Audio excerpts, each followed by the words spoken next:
Thanks. I will handle it. Awesome. Well, it's 9:30.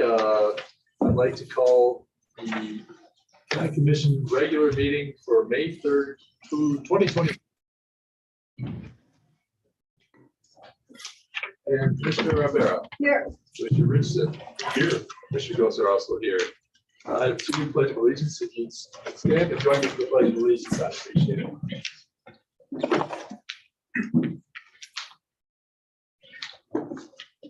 I Pledge allegiance to the flag of the United States of America and to the republic for which it stands, one nation, under God, indivisible, with liberty and justice for all.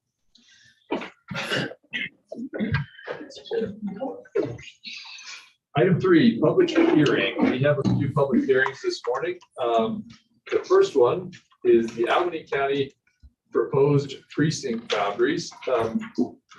We'll like to have the clerk talk about that at item 9, which would be the second item on the regular agenda. So if you have a public comment, it might be helpful to, after she makes her presentation, we could make that public comment. We'll just stay here until everybody's done with that on item 9. If that's all right. Jackie, do you have anything for the public hearing on Albany County proposed precinct boundaries? Not at this time. Okay. So let's move on to the facts and conditional use application CU 04-22. Anybody in the room like to speak about the facts and conditional use application CU 04-22? Okay, how about online? If you would just raise your hand if you'd like to speak to the facts and conditional use application. Last call in the room and online. Commissioners, I entertain a motion to close, first of all, the Albany County proposed precinct boundaries public hearings. I move that we close the public hearing of Albany County. Second. Moved and seconded. Any further discussion? Hearing and seeing none, all in favor, signify by saying aye. Aye. Aye. Aye. All opposed, same sign. That motion carries. I'd entertain a motion to close the facts and conditional use application. I move that we close the public hearing for the facts and conditional use application. Second. Moved and seconded. Any further discussion? Hearing and seeing none, all in favor, signify by saying aye, please. Aye. Aye. Aye. All opposed, same sign. Motion carries. I'd like to open up the Fortman zoning change, LUC-02-22. Any comments for the Fortman zoning change, LUC-02-22 in the room? How about online? Last call of the room and online. Commissioners, I entertain a motion to close the Fortman zoning change, LUC-02-22. I move that we close the Fortman zoning change public hearing. Second. Moved and seconded. Any further discussion? Hearing and seeing none, all in favor, signify by saying aye, please. Aye. Aye. Aye. All opposed, same sign, please. That motion carries. I'd like to open up the Peterson zoning change, LUC-03-22. Any public comments for the Peterson zoning change, LUC-03-22 in person here? How about online? Anybody want to talk about Peterson zoning change? Last call online and in person. Commissioners, entertain a motion for the Peterson zoning change. I move that we close the public hearing for the Peterson zoning change. Second. Moved and seconded. Any further discussion? Hearing and seeing none, all those in favor signify by saying aye, please. Aye. Aye. Aye. All those opposed, same sign, please. That motion carries. I'd like to open up the Epler zoning change, LUC-04-22. Public hearing for the Epler zoning change, LUC-04-22. Anybody in the room like to make a comment about the Epler zoning change? How about online?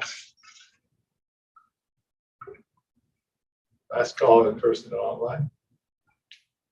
Commissioners, Epler zoning change, please. I move that we close the public hearing in the Epler zoning change.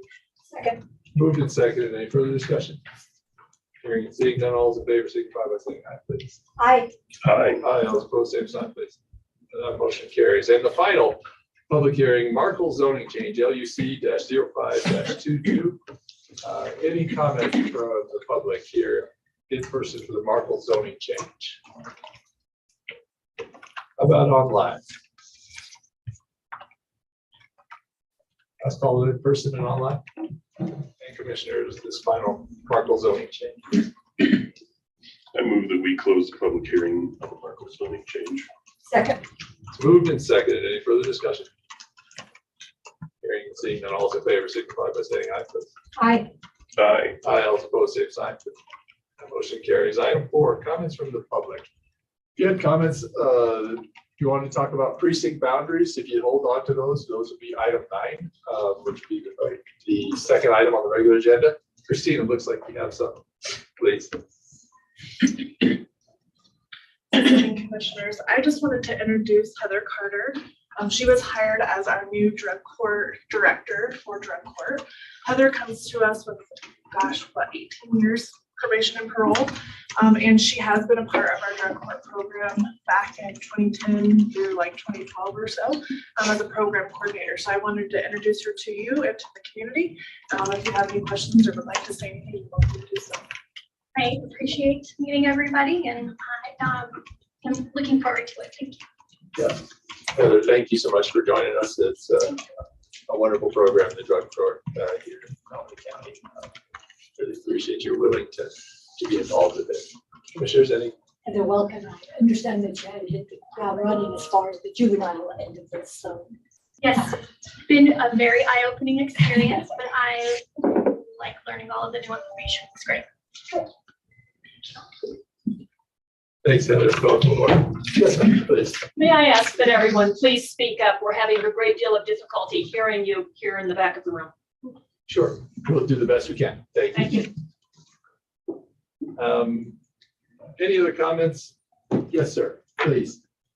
If I can, this is for the next meeting. This is not about, this is more about polling places than Okay. precinct boundaries. But the suggestion has been made that we will lose 2 polling places for lack of handicap facilities, bathrooms specifically. I was going to make a suggestion that we explore the possibility of renting handicap porta johns to place at those 2 polling locations so that if there are any handicapped people that far out of town, they don't have to suffer the burden of driving all the way to the fairgrounds to vote. So I don't know what the budget is. They're tight like everything else is these days. But perhaps you might find somebody to give you a discount on that. That's all I have to say. Thank you. Sir, can I ask your name, please? Tom Matamore. Thanks, Tom. Appreciate it. Anybody else? Public comment. All right, commissioners, I entertain a motion to close the public comment. I move that we close the public comment period. Second. Moved and seconded. Any further discussion? Hearing and seeing none, all those in favor signify by saying aye, please. Aye. Aye. Aye, all opposed, same sign. That motion carries. Item 5, disclosures. Commissioner Rivera. I have none. Commissioner Richardson. I have none. And I will be participating in item 10 or item 27 as the nonprofit I run is directly impacted by that. So I won't vote or participate in the conversation. Item 10 and item 27. 7, approval of, or excuse me, 6 is considerations of changes on the agenda. Jackie, I think you have a couple. I'll probably go to you too. Mr. Chairman, Commissioners, I would like to add to agenda item number 42 in regards to executive session and executive session pursuant to Wyoming statute 16-4-405, little a triple I for your consideration. Thank you. Thank you, Jackie. Rob, please. Mr. Chairman, I'd like to remove agenda item 34. An RFP for Hollow Lane, asphalt overlay.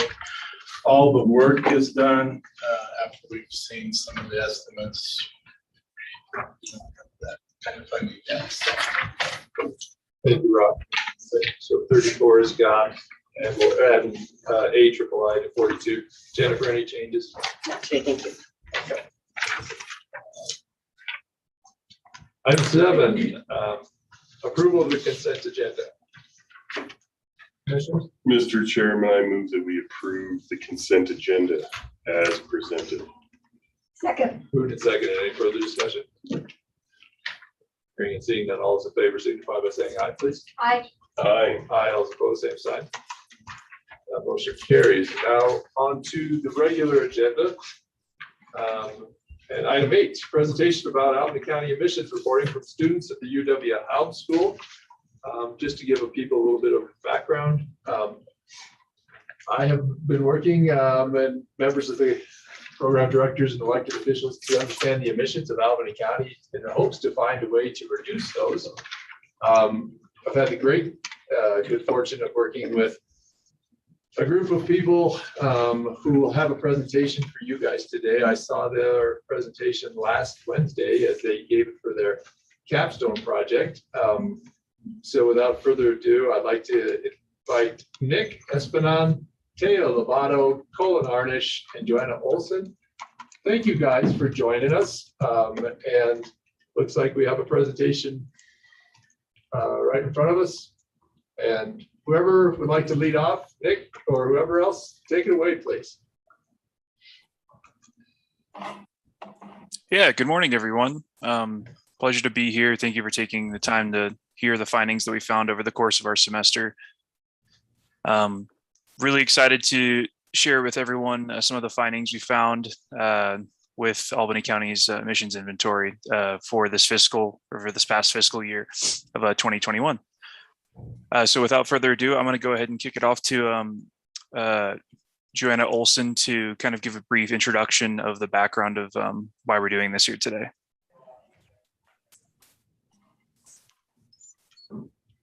So kind of looking at our project overview and overall goal, what we wanted to do by the end of the semester was conduct a successful first inventory for Albany County.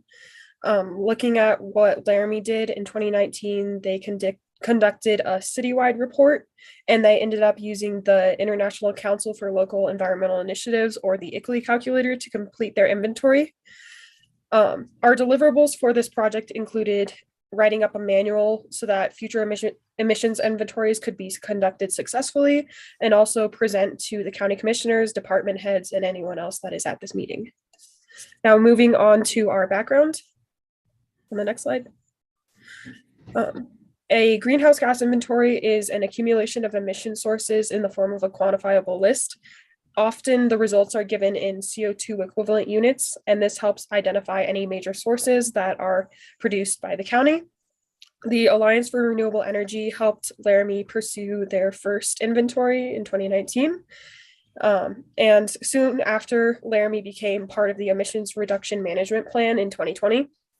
Students in the ENR 4600 class, which is the class we are a part of, Campus Sustainability, have helped pursue inventories starting with Laramie and now what we are presenting to you now, Albany County.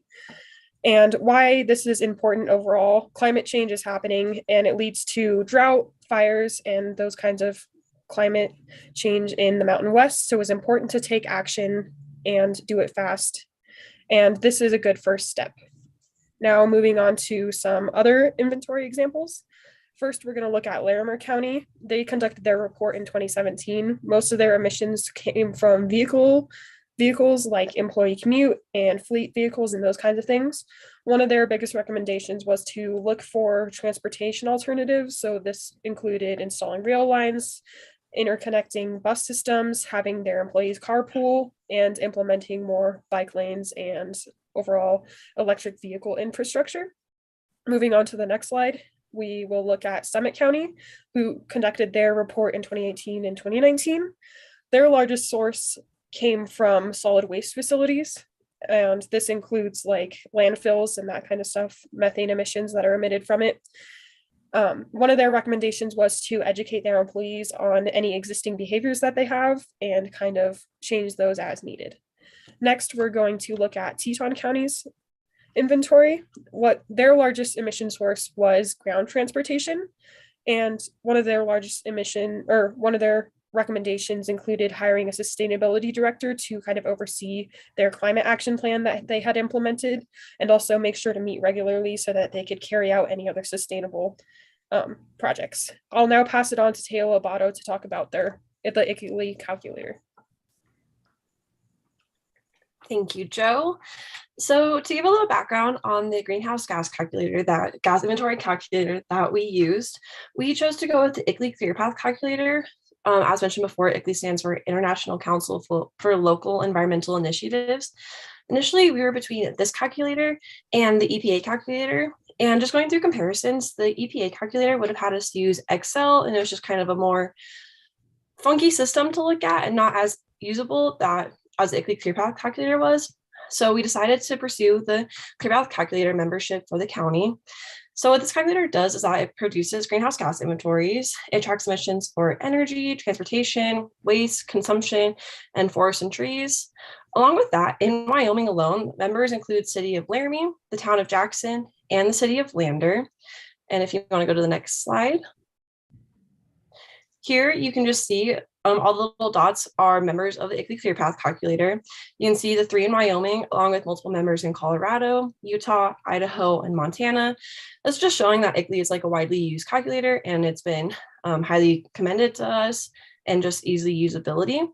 So you can go to the next slide. And very excitingly, in April 2022, the county approved the purchase of the ICLEI ClearPath calculator with a 1-year membership with help of Commissioner Gosar and our professor, Dr. Rachel Bedoli, which was a really big achievement for us just to get the county on this path of producing inventories and being able to give you guys accurate and information that you can use for us to make recommendations and to make changes. So you can see here on the bottom, this is the face of the calculator. It shows on like those little gray boxes down here what each of the little sections are for it and how it calculates. So if you can see the ones that are highlighted in green, those are the ones that we were able to gather information for and put towards this inventory. And it's just overall a really easy to look at, easy to do, easy calculations, and it gives really great recommendations and graphs that make this process not hard to understand, but really easy and usable for everybody basically. So I'll pass it off to Colin to give some information on what the calculator produced. Okay, so we'll talk a little bit about kind of what the data we put into the calculator and what it told us once we calculated everything. So Nick, if you could move to the next slide. So the 3 major parts that we got out of the calculator are up here on the screen. We've got employee commute, vehicle fleet, and buildings and facilities. It's important to mention here that we are only calculating county government activity here, so that this doesn't include anything the city, the university, or the community is doing. That being said, the first piece is employee commute, which might seem like it sits outside of these other 2 things, but we do choose to include it because employees commuting to work is, of course, a necessary function of running a county government. So the employee commute made up 202 metric tons of carbon dioxide equivalent as the smallest piece. The next piece was vehicle fleet. So this is basically any vehicle, construction equipment, or off-road vehicle that the county operates that burns diesel or gasoline in our case. That's what we measured here just based on raw fuel data. So that came out to be 607 metric tons of carbon dioxide equivalent. And then the third largest piece here is the building and facilities. That came out to be 1,228 metric tons of carbon dioxide. So this came from essentially natural gas usage and kilowatt usage from electricity for both heating and lighting or anything else that you can think of. So that gives us a total of 2,039 metric tons of carbon that we calculated for the entire county. You can move to the next slide. So just a little breakdown here real quick of how we gathered employee commute. We sent out a survey to everyone. We got really good responses. We really appreciate everybody that responded to that and just kind of figured out about how many miles, how many days a week, and what types of vehicles with what types of fuel people were using. And that's how we got the data for the employee commute. Next slide, please. So just for a little context, we've got this number of 2,039 metric tons of carbon dioxide, but what does that really look like other than just being a number? So just to give some comparisons, based on one calculator that we found, that would be like driving a typical pickup truck about 4 million miles over the course of its lifetime. Based on some other inventories that have been done in the area, such as the university. The county is about 3% of the total output of the university in metric tons of carbon dioxide, and then 11% of the city's operation, which to us, that made perfect sense based on the size, scale, and type of operations of those other entities. So the university, of course, has a substantial amount of more employees, a lot more buildings, dorms that people live in and are using electricity 24 hours a day. And same with the city as well. The city operates a police department, a detention center, and a landfill as well. So that's why those numbers are quite a bit different. So the other thing that we kind of want to make sure is known here too is, being that this was the first time that the county has done this, it's likely that our inventory probably missed things. And that was kind of the big point of this project, was to kind of lay out a method so that this can be done in the future a little bit more efficiently and a little bit more comprehensively as well. So with that, I'll pass it off to Nick.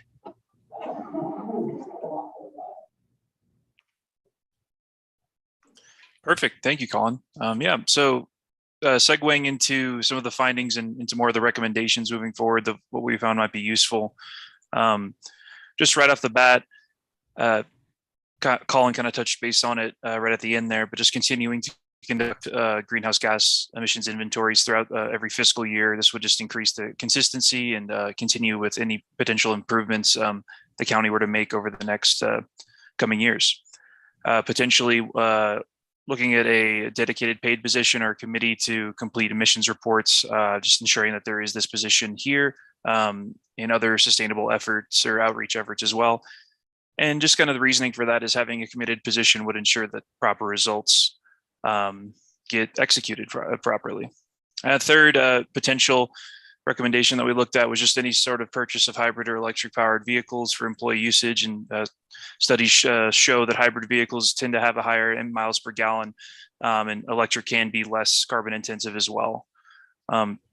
Fourth, determine if it's worthwhile to implement more efficient technology for the detention center in the courthouse. These are some of the highest required amounts of energy from the county, especially specifically the detention center, drawing some of the most natural gas usage and kilowatt hour usage as well.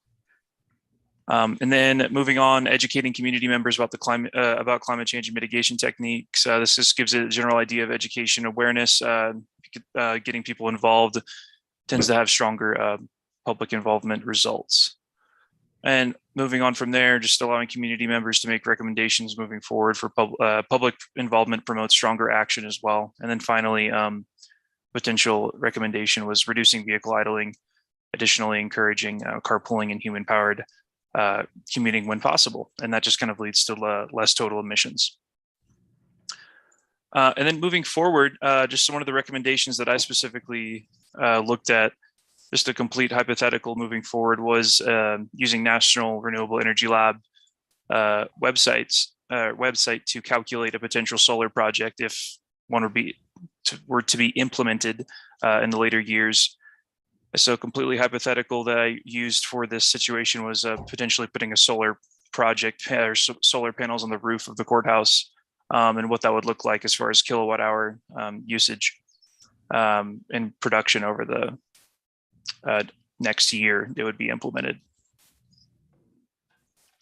And then also a great thing that Taya also touched base on about the ICLEI calculator is the ability for it to have great forecasting potential for potential ideas moving forward. And so for this example here on this graph, we use 3 different recommendations, one being a solar recommendation, not quite as big as the one I previously just showed. Fleet management, which is ensuring oil filters get changed properly and tires are good to go and things like that. So just kind of the smaller maintenance aspects of fleet vehicles. And then lighting retrofits as well. For example, lighting retrofits in the detention center, kind of those big power drawing facilities. And so we can see a clear baseline established here with this green dotted line, just kind of the flat rate of where we would be at. And you can see this subtle decline over the next year if these things were to be implemented. And in total, that would reduce the total emissions from around 2,000, what Colin mentioned earlier, to reduce it around 230 metric tons moving forward. So with all of that being presented and all the potential ideas and recommendations, I just wanted to say special thanks to everyone involved with County Commissioner Pete Gosar, Natural Resource Administrator Darren Parkin with the city, and our professor, Dr. Rachel Badoli, and all of our fellow classmates. So we'd love to pass it on over back to you, Commissioner Gosar, with any questions or moving forward from there. Thank you. Thank you, Nick. Great job to all of you. I really appreciate working with you. Commissioner Rivera, Commissioner Richardson, any questions? I don't have any questions, but thank you so much, Nick, and the rest of the group. This is great information.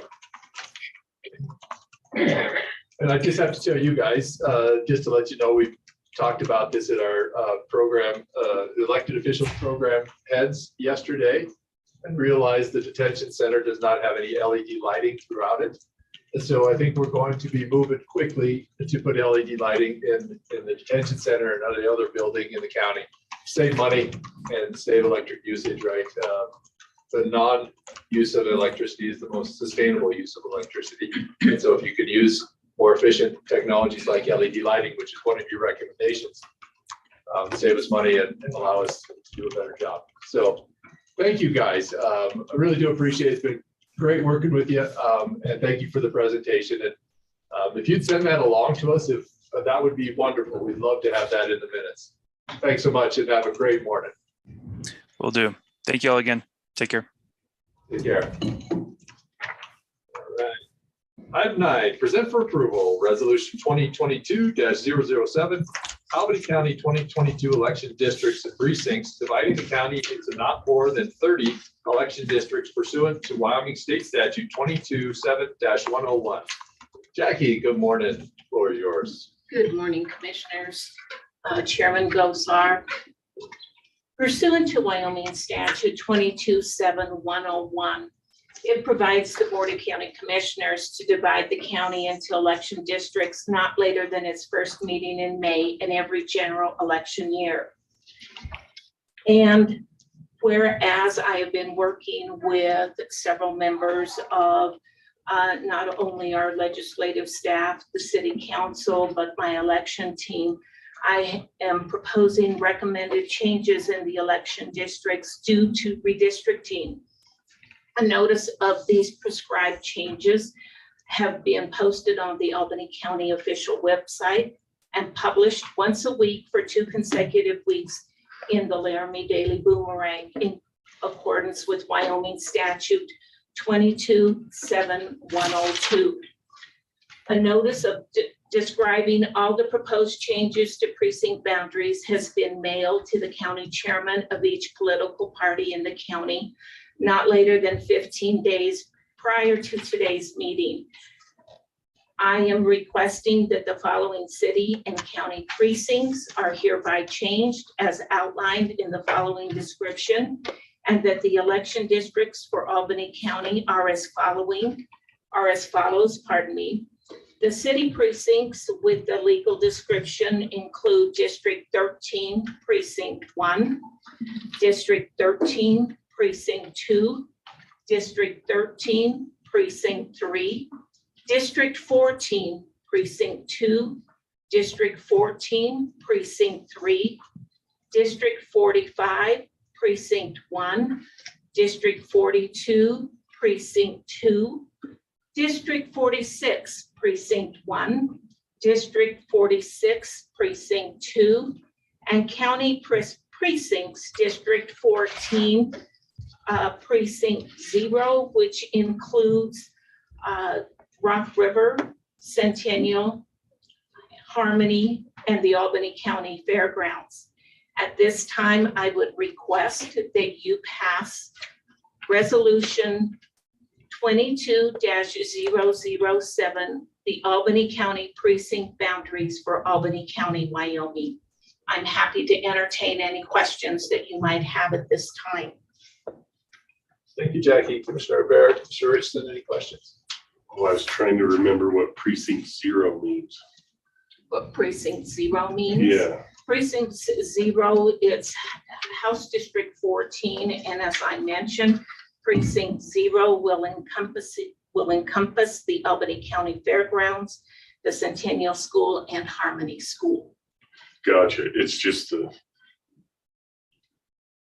House District 14. I'm sorry. House District 46. Yeah. Anyway. Senate District 10. Yeah. Why do we call it 0? Somehow that confused my brain. Actually, in numbering the districts and precincts, Commissioner Richardson, basically the district number is the house number to help the electors identify what house district they're in. The precinct numbers are the polling places that we use, but also are the defining number for the ward boundaries. So if you're in District 14, Precinct 2, basically it's House District 14, Senate District 10, Ward 2. Yeah. We've always used the component of the district identifier as the house district number, the precinct identifier, this go around with redistricting as the ward number to better define for the electorates their house and their ward numbers. 0, we do not have a ward. That's why we identify the outer boundaries as a 0, because they are not allowed to vote. It's not a city council members. Gotcha. Any other questions, commissioners? All right, public comment. Would anybody like to talk about the precincts? Public? Okay. Anybody online? Anybody have a thought about the precincts online? Okay, commissioners, I entertain a motion for item number 9, please. I move that we approve Resolution 2022-7, Albany County 2022 election districts and precincts, dividing in the county into not more than 30 election districts pursuant to Wyoming Statute 22-7-101. Second. Moved and seconded. Any further discussion? I have a comment or two. It's interesting.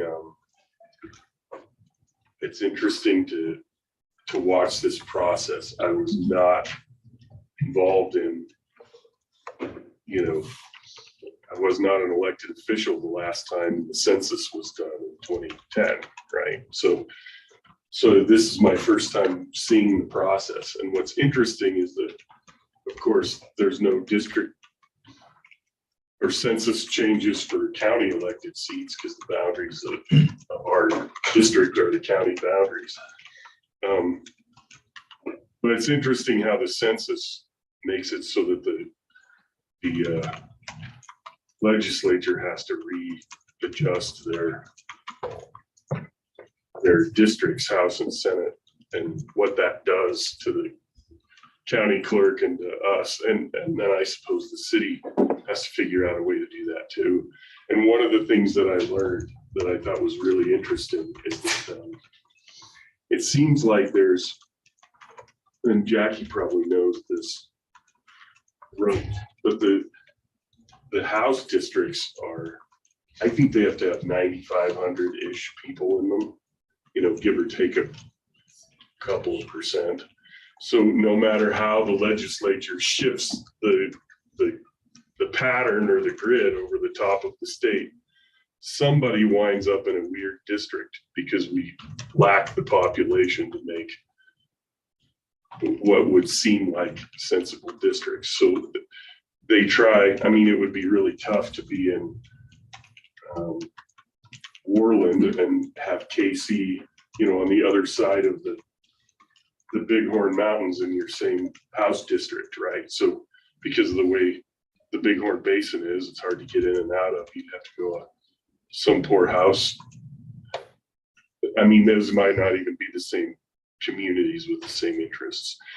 So no matter how they tried to do that, the legislature they just tried to minimize the weirdness. And I found it fascinating. It actually is pretty hard with how sparse Wyoming's population is to create legislative, House and Senate districts that make sense because of how far apart people live, how you gather together a space that has 9,500 people. But there are places where it's easy and places where it's really not easy at all. So, and then I didn't get involved or pay that close of attention to how the city did it, but it's pretty hard to have wards that don't follow the House and Senate district boundaries, because then the ballots, when they get printed, get all wacky. So I think that the challenge for the city is to try to draw wards that can follow in a sort of equal manner the boundaries that are set out by the legislature, and that's tough. So I don't know whether it's ideal, but it got done. I never got the sense that there was any gerrymandering or anything afoot that shouldn't be. It's just a really hard thing to do, and it's a good thing we only do it once every 10 years. So the polling places discussion, which lots of people were interested in, I think happens in 2 weeks. Right. The district. So probably can't discuss polling places until we get done setting the precincts. So. A motion on the floor has been seconded. Any further discussion? Hearing and seeing none, all in favor, signify by saying aye, please. Aye. Aye. Aye, all opposed, same sign. Motion carries. And Jackie, I know there's a bunch of people who really helped you out, and thank you for. Mr. Chairman and Commissioners, I wanted to take the time this morning to acknowledge the assistance that my election team received during the redistricting process. Actually, my election team consists of my Chief Deputy, Caleb White, my election staff, Stacy Harvey and Curtis Veronini, along with Amanda Rodriguez. And I believe they're all present here today. But we also received a great deal of attention and assistance from Jory Unverzot, who is the addressing coordinator, and Karen Bowman, the senior GIS analyst. I know that Jory is here and that Karen is available via Zoom. After approximately 24 meetings that included public as well as work sessions, both Jory and Karen went above and beyond the call of duty with their willingness to attend meetings outside of their regular work schedule. They did so with grace, never complaining, and adhering basically to my request. Albany County is fortunate to have employees who are willing to work outside of their normal duties to assist others in need. For that, we are most grateful. I'm also appreciative of David Birch, the planning director, and Chelsea Matthews, the county assessor, for allowing them to be part of our team. It takes teamwork to get things accomplished, and here in Albany County, that is very evident by the action that has been taken to adopt Resolution 2022-007, setting the Albany County precinct boundaries. I want to acknowledge and ask Jory to please know that we're most appreciative. The work by no means is done yet. Both him and Karen will work with us to establish maps so that we can make them available to various areas within our community, not only in the county courthouse, out in the election building, the city of Laramie, the town of Rock River, the Albany County Library, and to provide general information to the electors, placing them on our website. And so, Jory, thank you We really, really appreciate the extra work that you did to help us. And thank you, David. And for Chelsea and for Karen, thank you. Also, I know Councilwoman O'Doherty is in the room. She was, very faithful in working with us also. And so there were a lot of people, our Albany County delegation, city council members, the list can go on. But it is a team effort, and it's an approach to try to do the best that we can for the electors that we serve here in Albany County. So thank you, Jory. Thank you all.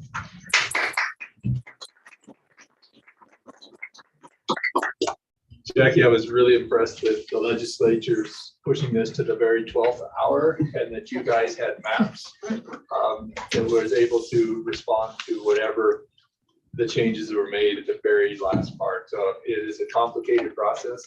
With Commissioner Richardson, I didn't realize how complicated it was, but to know that all that work had to be done with something that might change with 5 minutes to go left in the legislative session, and to be able to respond to that. Well done. Well done. I look forward to the polling discussion on the 17th and being able to vote again in these mayor elections. So thanks so much. How did they ever do this before GIS? I don't know. Jory, you have an idea? Can you imagine? Driving it all down. Yeah. If you wanted to change something, you'd have to go figure out. You can't click and drag to figure out how populations change. You'd have to go, I don't know, count, yes, or something. Redistricting is really hard. It's really hard. All right, next up, item 10. I'll read it and then Sue, if you would take over the running of it. Present for approval, Emergency Rental Assistance Program, CFDA number 21-023. Award additional funding in amount of $15,000 to Laramie Interfaith, $2,100 for the downtown clinic, and $1,000 for Family Promise of Albany County for continuation of the emergency rental assistance services through May 31st, 2022, and direct the vice chair to sign the sub-recipient agreement. Tracy, are you with us this morning? Yes, I am. Good morning, commissioners. Just as Chairman Gosar read, this is to continue the ERAP services through May 31st, and this will allow those agencies to fill the gap until they are going to be directly dealing with the state on ERAP services. Any questions? Do you have any questions? I have none. I move that we approve item 10 as presented. Second. Moved and seconded. Any further discussion?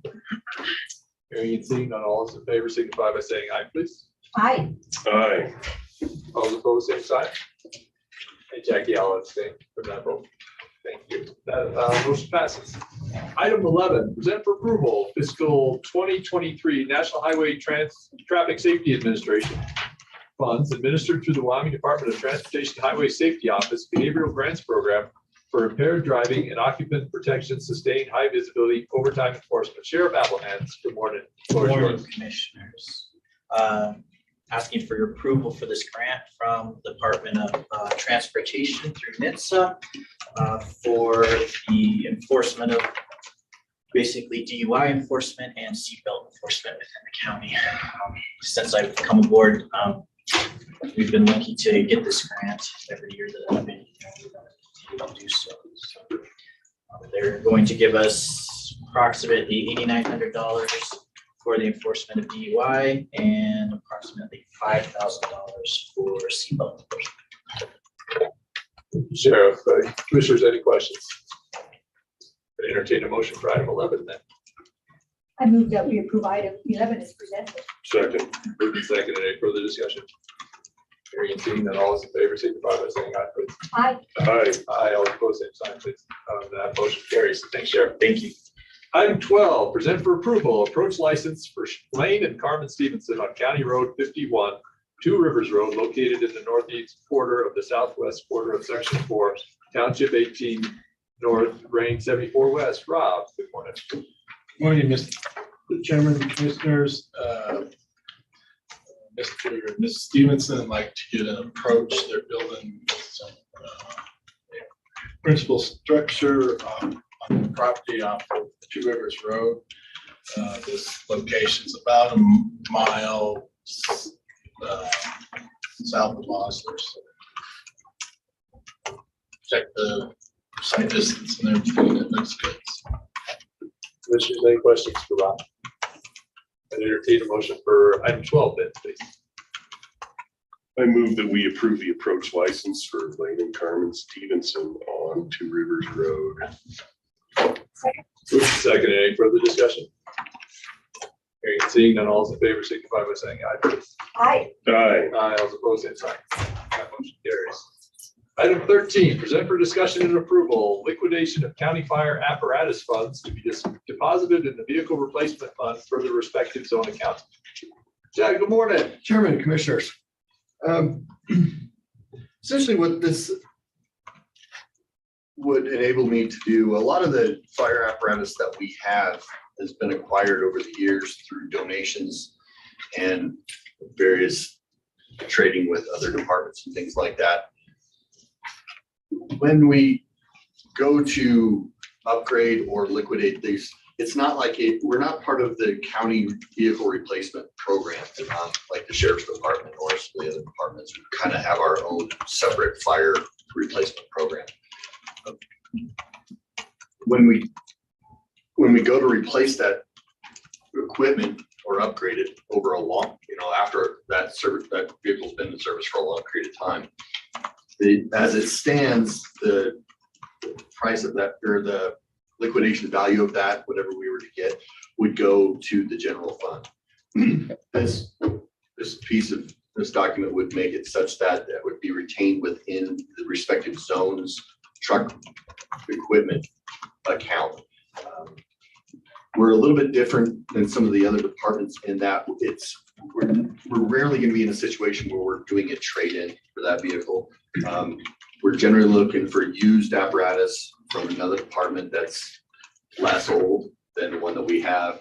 And so there's kind of this time lag where we find something that we can get donated from one of the auxiliary portions of one of the zones, and then at a later time being able to liquidate the older asset.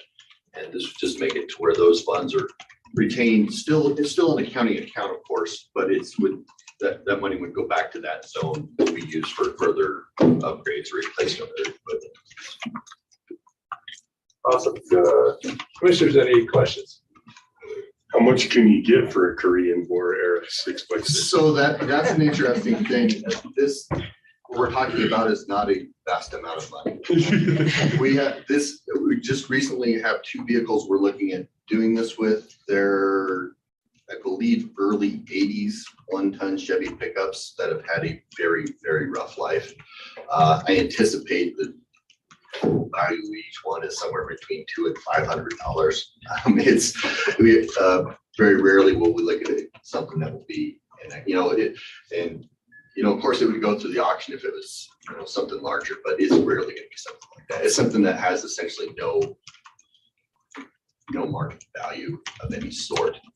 It's more of the every penny counts in our neck of the woods. If we get $200 or $300 for an engine and buy 3 sections of hose, then that's 3 sections of hose we get. Thank you for asking that question. That's an important point. We are talking about huge money. Chad, is the accounting in place so that you would take the money that you used it, put it in a vehicle replacement, or we just move it to the Vita Fire? No, so this would be for Garrett Fire Zone, Seville Fire Zone, and Laramie Peak Fire Zone. And essentially each one of those has their own, what we call like the truck account. That account is maintained through funds that we get for utilizing that equipment on federal fires that pays equipment costs. And so that ends up being the operating costs of that particular zone. So that's where it would go. There's a special account just for Laramie Peak Fire Zone. They maintain money in there based on revenues from those trucks, and this would be an additional. It just goes back into the equipment replacement fund. Maybe we could get more out of them if we filmed a knockoff version of Red Dawn with them or something. We have could get very Patrick Swayze to come to Albany County. Some of the equipment we have, it's very functional. Some of the equipment we have is actually property of the federal government that's on loan through the state forestry. So it's old military excess property that we utilize. That's our front. Any other questions? You have to forgive me. I'm just imagining what a 1982 one-ton Chevy looks like. There's one up on blocks in Pine Hill outside my dad's house. I entertain a motion for item 13, please. I move that we approve item 13 as presented. Second. Moved and seconded. Any further discussion? Hearing and seeing none. All those in favor signify by saying aye, please. Aye. Aye. Aye. All those opposed, same sign. That motion carries. It's a great idea. Thanks, Chad. Thank you very much. It's very important. And you'll be with us this morning here a little bit longer. Item 14, present for approval the resolution 2022-008 to allow funds from sale of fire equipment to be allocated to fire replacement equipment funds. Pretty much follows along. You're reading the next. I was gonna say, that's just the resolution to implement what Chad just discussed. We just had it a little wonky on the agenda, sorry. But we have to approve the resolution, right? Yes, please. So this is just the resolution to handle what we just did. I move that we approve resolution 2022-8 to allow the funds from sale of fire equipment to be allocated to fire equipment replacement funds. Second. Moved and seconded. Any further discussion? Hearing and seeing none, all those in favor signify by saying aye, please. Aye. Aye. Aye. All opposed, same sign. That motion carries. Item 15, present for approval of 2022 Wildland Fire Management Annual Operating Plan for the purpose of addressing issues affecting cooperation, interagency working relationships, and protocols, financial arrangements, and joint activities across the state of Wyoming. Chad again. This is the annual operating plan, which is essentially the mutual aid agreement between Albany County and all of the federal agencies, other counties, other districts, stuff. The list of agencies that are signatories of this is lengthy. This enables us to fight fire on the landscape, irregardless of property lines.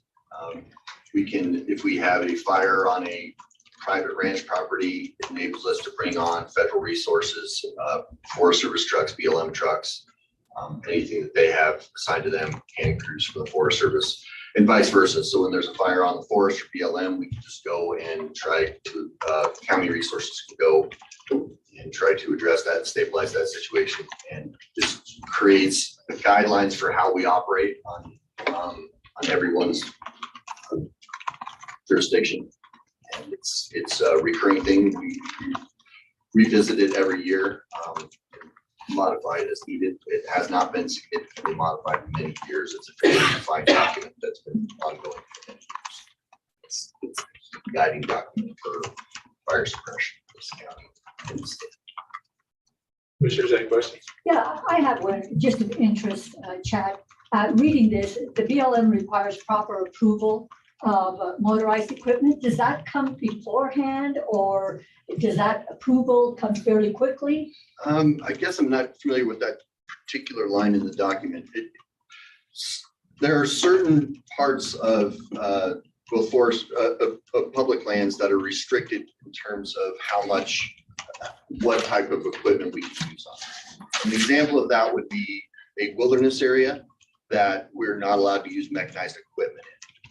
So that goes for everyone. No one's allowed to do that. So we can't take a UTV or a fire engine or a chainsaw into a wilderness area. So some of those guidelines about what can and cannot be done isn't specific to us, but rather the federal restrictions on what can be utilized to suppress fire. Okay, my understanding is that you could get permission, and I'm questioning this because there's BLM acreage up on Pilot Hill. Yes. And then we've got all those residences around there, fairly close. There should be a fire and the winds pick up as they have been of late. I was wondering if you have to secure that permission quickly to be able to. We do not. So, and we have had significant fire in areas, particularly like Rogers Canyon. We had a significant BLM fire there several years ago. As county agencies, whether the fire district or myself, we're just going to go and try to suppress the fire. We're gonna include those agencies in our contact, and so I'm going to contact, and that's part of my day job. I contact the BLM and the Forest Service to let them know that we have a significant fire event that's affecting their jurisdiction. When resources from those folks come, we make decisions about how we're going to suppress that fire. But no, we're not going to hold back because it's on BLM, or we're not going to hold back because it's on state or because it's on Forest Service. If it is in a wilderness area, we are going to have to check our that's federal legislation, and that's a big deal. But yes, a fire on the landscape up here, particularly on like this new portion that we're going to go to that fire and deal with it. We can deal with some of the paperwork later. We'll address. Thank you, Chair. Any other questions, commissioners? I entertain a motion for item 15 then, please. I move that we approve the 2022 Wildlife Fire Management Annual Operating Plan for the purposes of addressing issues affecting cooperation, interagency relationships, protocols, financial arrangements, and joint activities across the state of Wyoming. Second. Moved and seconded. Any further discussion?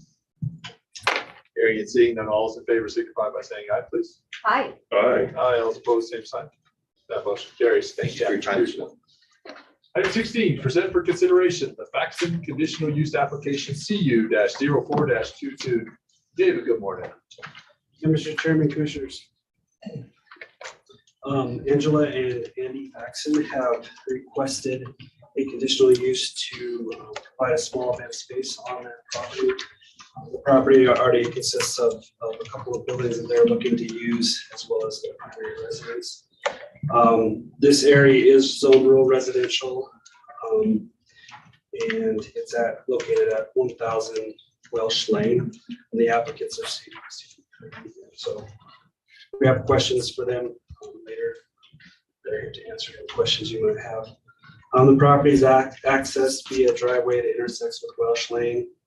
We've submitted this application for reviews to a number of agencies, and there was no significant comments on this application from anybody.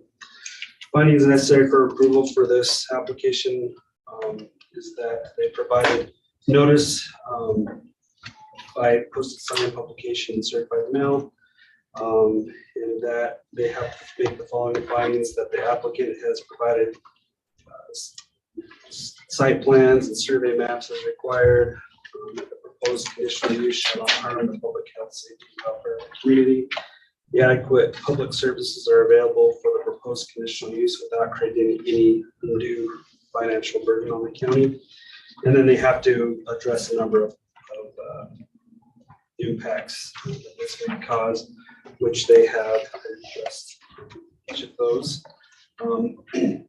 So the proposed use is a small event space.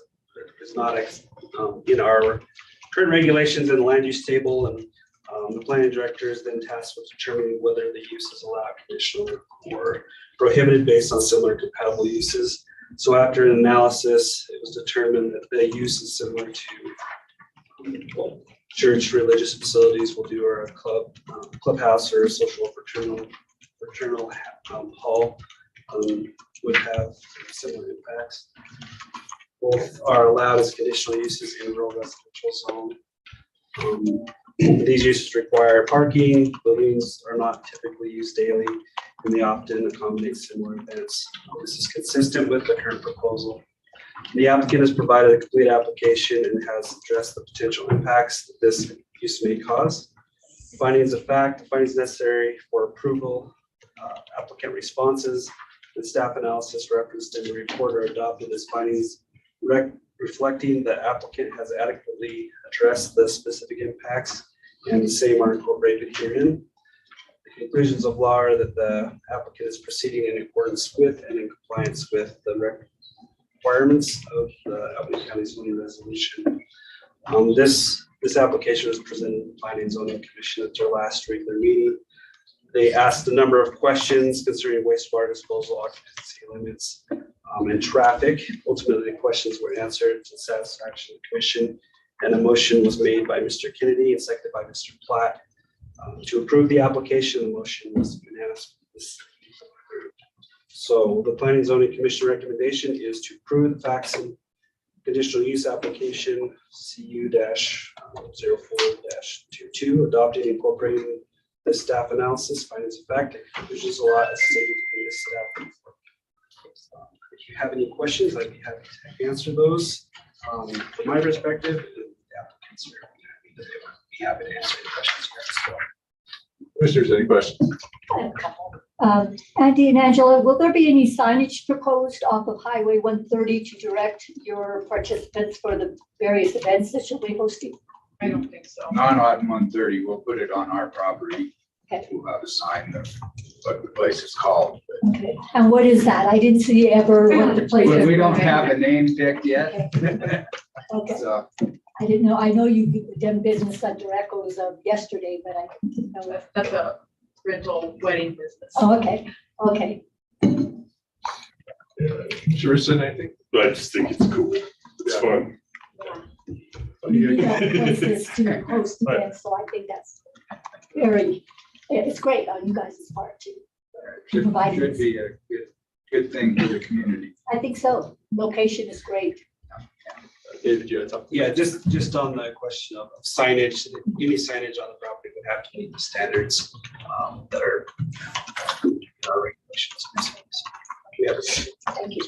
Yeah, I'd like to commend you guys on a complete application. It's made it easy for me to vote today. So any other questions? Entertain a motion for item 16, please. I move that we approve item 16 as presented. Second. Moved and seconded. Any further discussion? Mr. Chairman, Yes. would you like to incorporate the staff report? Yes, incorporating the findings of fact and conclusions of law as stated in the staff report. I apologize. It moves and seconded. Thanks, Jackie, for catching us. Any other discussion? Hearing and seeing none, all those in favor signify by saying aye, please. Aye. Aye. Aye, all opposed, same sign. Motion carries. Best of luck, guys. Thank you. Thank you. Item 17, present for consideration the Portman zoning change application LUC-02-22. Joe, good morning. Good morning, commissioners. The applicants are Michael and Ruth Portman, located at 1168 Welsh Lane. The request is to change zoning from agricultural to rural residential. Current use is residential, one dwelling unit currently exists, and the property can be accessed off of Welsh Lane. There were some reviews that we sent out. No one had any concerns. The applicable sections of the Albany County zoning resolution is chapter 3, section 5, and chapter 5, section 5. Findings necessary for approval pursuant to the Albany County zoning resolution, chapter 3, section 5F. The Board of County Commissioners must make the following findings. The applicant has provided the required site plans and/or survey. The proposed zoning change generally follows the suggestions of the Albany County Comprehensive Plan, including but not limited to the long-range growth plan and the priority growth areas. See chapter 3 of the Albany County Comprehensive Plan. The Albany County Attorney's Office has comments on that. The applicant has adequately addressed all potential impacts, and pursuant to chapter 5, section 5 of the Albany County zoning resolution, the applicant has provided the required notice by posted signed publication and certified mailing. Staff analysis, the applicant has addressed the potential impacts the zoning change may cause and has provided a complete application. This property is currently zoned agricultural, and the change to rural residential should not have any effects on surrounding properties. This parcel is currently a non-conforming lot as it does not meet the minimum lot size for agricultural zoning. And the applicant wants to subdivide the property into 2 approximately 5-acre lots. Findings of fact, the findings necessary for approval and applicant responses referenced in this report are adopted as findings of fact, are adopted as findings reflecting that the applicant has adequately addressed the specified impacts, and the same are incorporated herein. Conclusions of law, the applicant is proceeding in accordance with and is in compliance with the requirements of the Albany County zoning resolution. Staff recommendation is to approve the Portman zoning change application LUC-0222, adopting and incorporating staff analysis, findings of fact, and conclusions of law as each are stated in the staff report.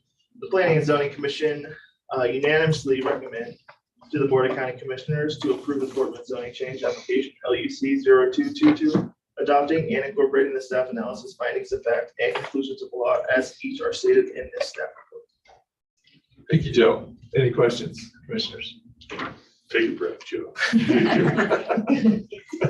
Entertain a motion for 19. I move That we approve the Portland zoning change application adopted and incorporating findings of fact and conclusions of law as stated in the staff report. Second. Second, any further discussion? Seeing none, all in favor, please provide the same aye. Aye. Aye. All opposed, same sign. Oh, I have a funny question about that. How is it? So we went through a sort of a, there's zoning and then there's use, right? So years ago, maybe 6 or 7 years ago, and this is sort of for David there. And this is a question of curiosity, but we sort of went through the inventory of properties to make sure that their uses matched their zoning, and we sort of did a big giant update of it. And somehow, when I was reading this, I wondered why it wasn't rural residential already when it's only 10 acres, right? Like how, because I think that to be zoned ag, you have to be a minimum of 35 acres. And that's kind of a statutory thing. The legislature doesn't believe you can do an ag operation on less than 35 acres, right? So how did this slide through that?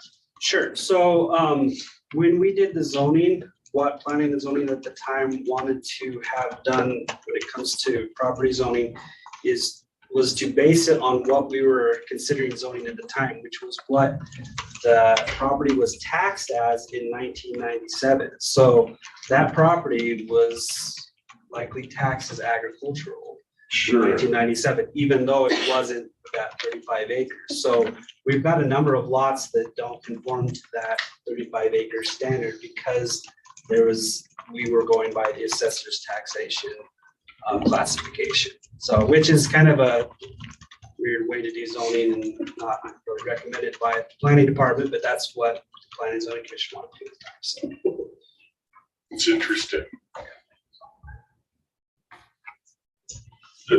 Should that be changed? Should that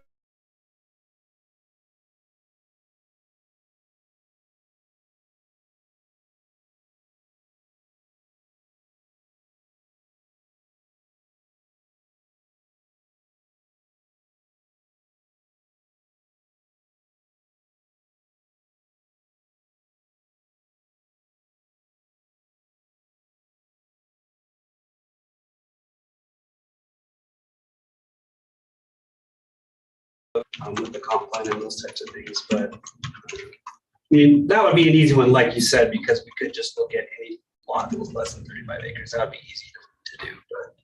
Right. Yeah, I mean, it was low hanging enough fruit. I'm surprised it slid past without those being rezoned as rural residential. It was just a curiosity of mine. Yeah. Yep. It's a good question. Thanks. Okay, item 18, Joey, back to read. Present for consideration the Peterson zoning change application LUC-03-22. Joe, thanks. Yeah, the applicant is Matt and Heidi Peterson. Legal description is Tract 1, Harney Creek Ranch, Albany County, Wyoming. The request is to change zoning from agricultural to rural residential. Current use is vacant. The property can be accessed off of Stevenson Road. There were some reviews. Don't believe anyone had any concerns, but did have future comments for future development. The applicable sections of the Albany County zoning resolution are Chapter 3, Section 5, and Chapter 5, Section 5, findings necessary for approval. Pursuant to Albany County zoning resolution, Chapter 3, Section 5F, the Board of County Commissioners must make the following findings. The applicant has provided the required site plans and/or survey. The proposed zoning change generally follows the suggestions of the Albany County Comprehensive Plan, including but not limited to the long-range growth plan and the priority growth areas. See Chapter 3 of the Albany County Comprehensive Plan. The Albany County Attorney's Office has a comment on that. The applicant has adequately addressed all social impacts, and pursuant to Chapter 5, Section 5 of the Albany County zoning resolution, the applicant has provided the required notice by posted sign, publication, and certified mailing. Staff analysis, the applicant has addressed the potential impacts the zoning change may cause and has provided a complete application. This property is currently zoned agricultural, and a change to rural residential should not have any effects on surrounding properties. The applicant wants to subdivide their property into 2 lots, which will require approval of a subdivision application. The findings necessary for approval and applicant responses referenced in this report are adopted as findings reflecting that the applicant has adequately addressed the specified impacts, and the same are incorporated herein. The applicant is proceeding in accordance with and is in compliance with the requirements of the Albany County Zoning Resolution. Staff recommendation is to approve the Peterson zoning change application LUC 0322, adopting and incorporating the staff analysis, findings of fact, and conclusions of law as each are stated in this staff report. Planning and Zoning Commission unanimously recommend to the Board of County Commissioners to approve the Peterson zoning change application LUC 0322, adopting and incorporating the staff analysis, findings of fact, and conclusions of law as each are stated in this staff report. Commissioners, any questions for Joe? Entertain a motion for item 18. I move that we approve the Peterson zoning change application LUC 0322, incorporating the findings of fact and conclusions of the law as described in the staff report. Second, any further discussion? Seeing none, all those in favor signify by saying aye, please. Aye. Aye. Aye, all those opposed, same sign. That motion carries. Item 19, present for consideration the Epler zoning change application LUC-04-22. Joe, please. All right, the applicant is Reba Epler. The owner is 156 Kiowa LLC, located at 156 Kiowa Street. The request is to change zoning from small lot residential to commercial. Actually, before I get started, there was some public comment that came in this morning that I should have got.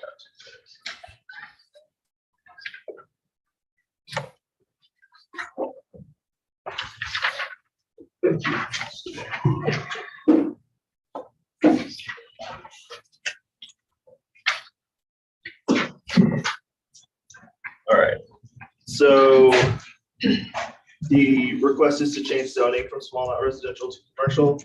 Current use, there's a mobile home and an outbuilding that's being renovated for commercial use. The property can be accessed off of Kiowa Street. There were some reviews, no one had any concerns. The applicable sections of the Albany County Zoning Resolution is Chapter 3, Section 5, and Chapter 5, Section 5. Findings necessary for approval pursuant to Albany County Zoning Resolution, Chapter 3, Section 5F. The Board of County Commissioners must make the following findings. The applicant has provided the required site plans and/or survey.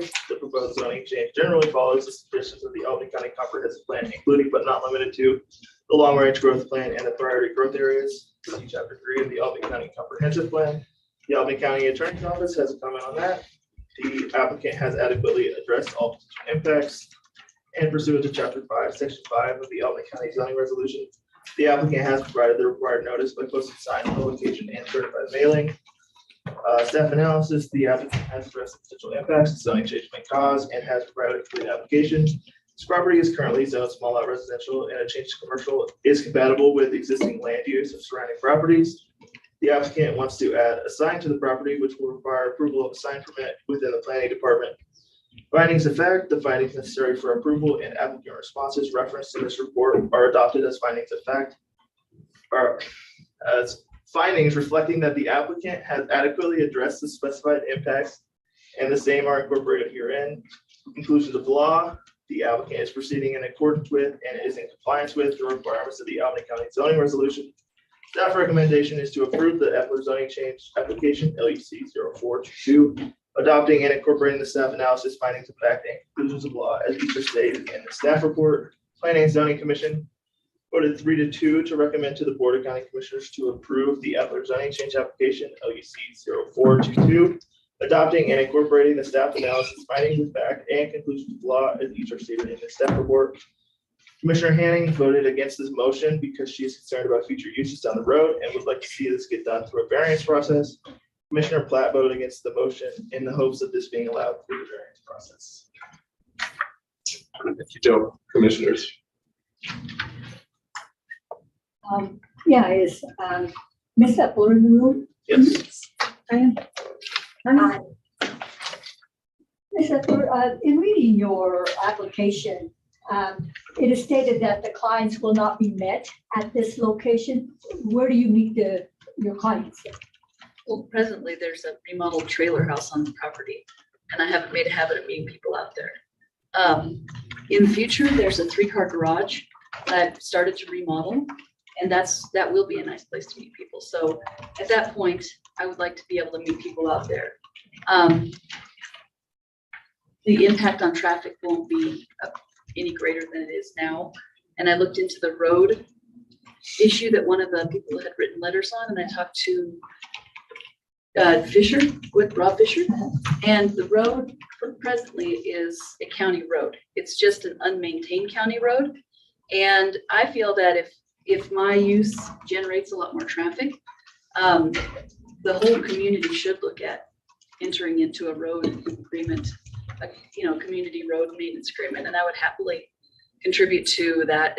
There's a guy on the corner named Mark, I can't think of his last name, it's called MBS Excavation, and he's got a road grader, so we could have him do the work and bring in road base. But I don't anticipate any greater impact on the roads through my use, even if people do meet me out there after the remodel is done. And there was a concern about the height of the sign. Sure. So my response to that is that there is no view shed right. We know that from the wind hearings, all that stuff. But aside from that, there would be nothing preventing me from constructing a 10-foot fence. So I don't believe that she's presented any satisfactory evidence that it would block her view, because it's a 10-foot wide sign at the most. And I don't think I'll be allowed to have that large of a sign, because the sign size is based on the percentage of the size of the front of the commercial building, which is that garage. So my idea would be to use a 4x8, just like a piece of plywood, or I'm not going to use a piece of plywood. It's going to be metal, but in size, it's a manageable sign. So I don't think that her view will be obstructed by this, because her property is located at the very north end of, it's a triangular sized lot in section 16 and mine in section 17. And from her place, I do think that there won't be any real view impairment. However, I strongly discourage you from granting any or denying this based on a view shed right, because it's not a recognized property right. Okay. And have you been in communication with this particular person who have you spoken to personally? No, she just has written these letters, and she hasn't contacted me.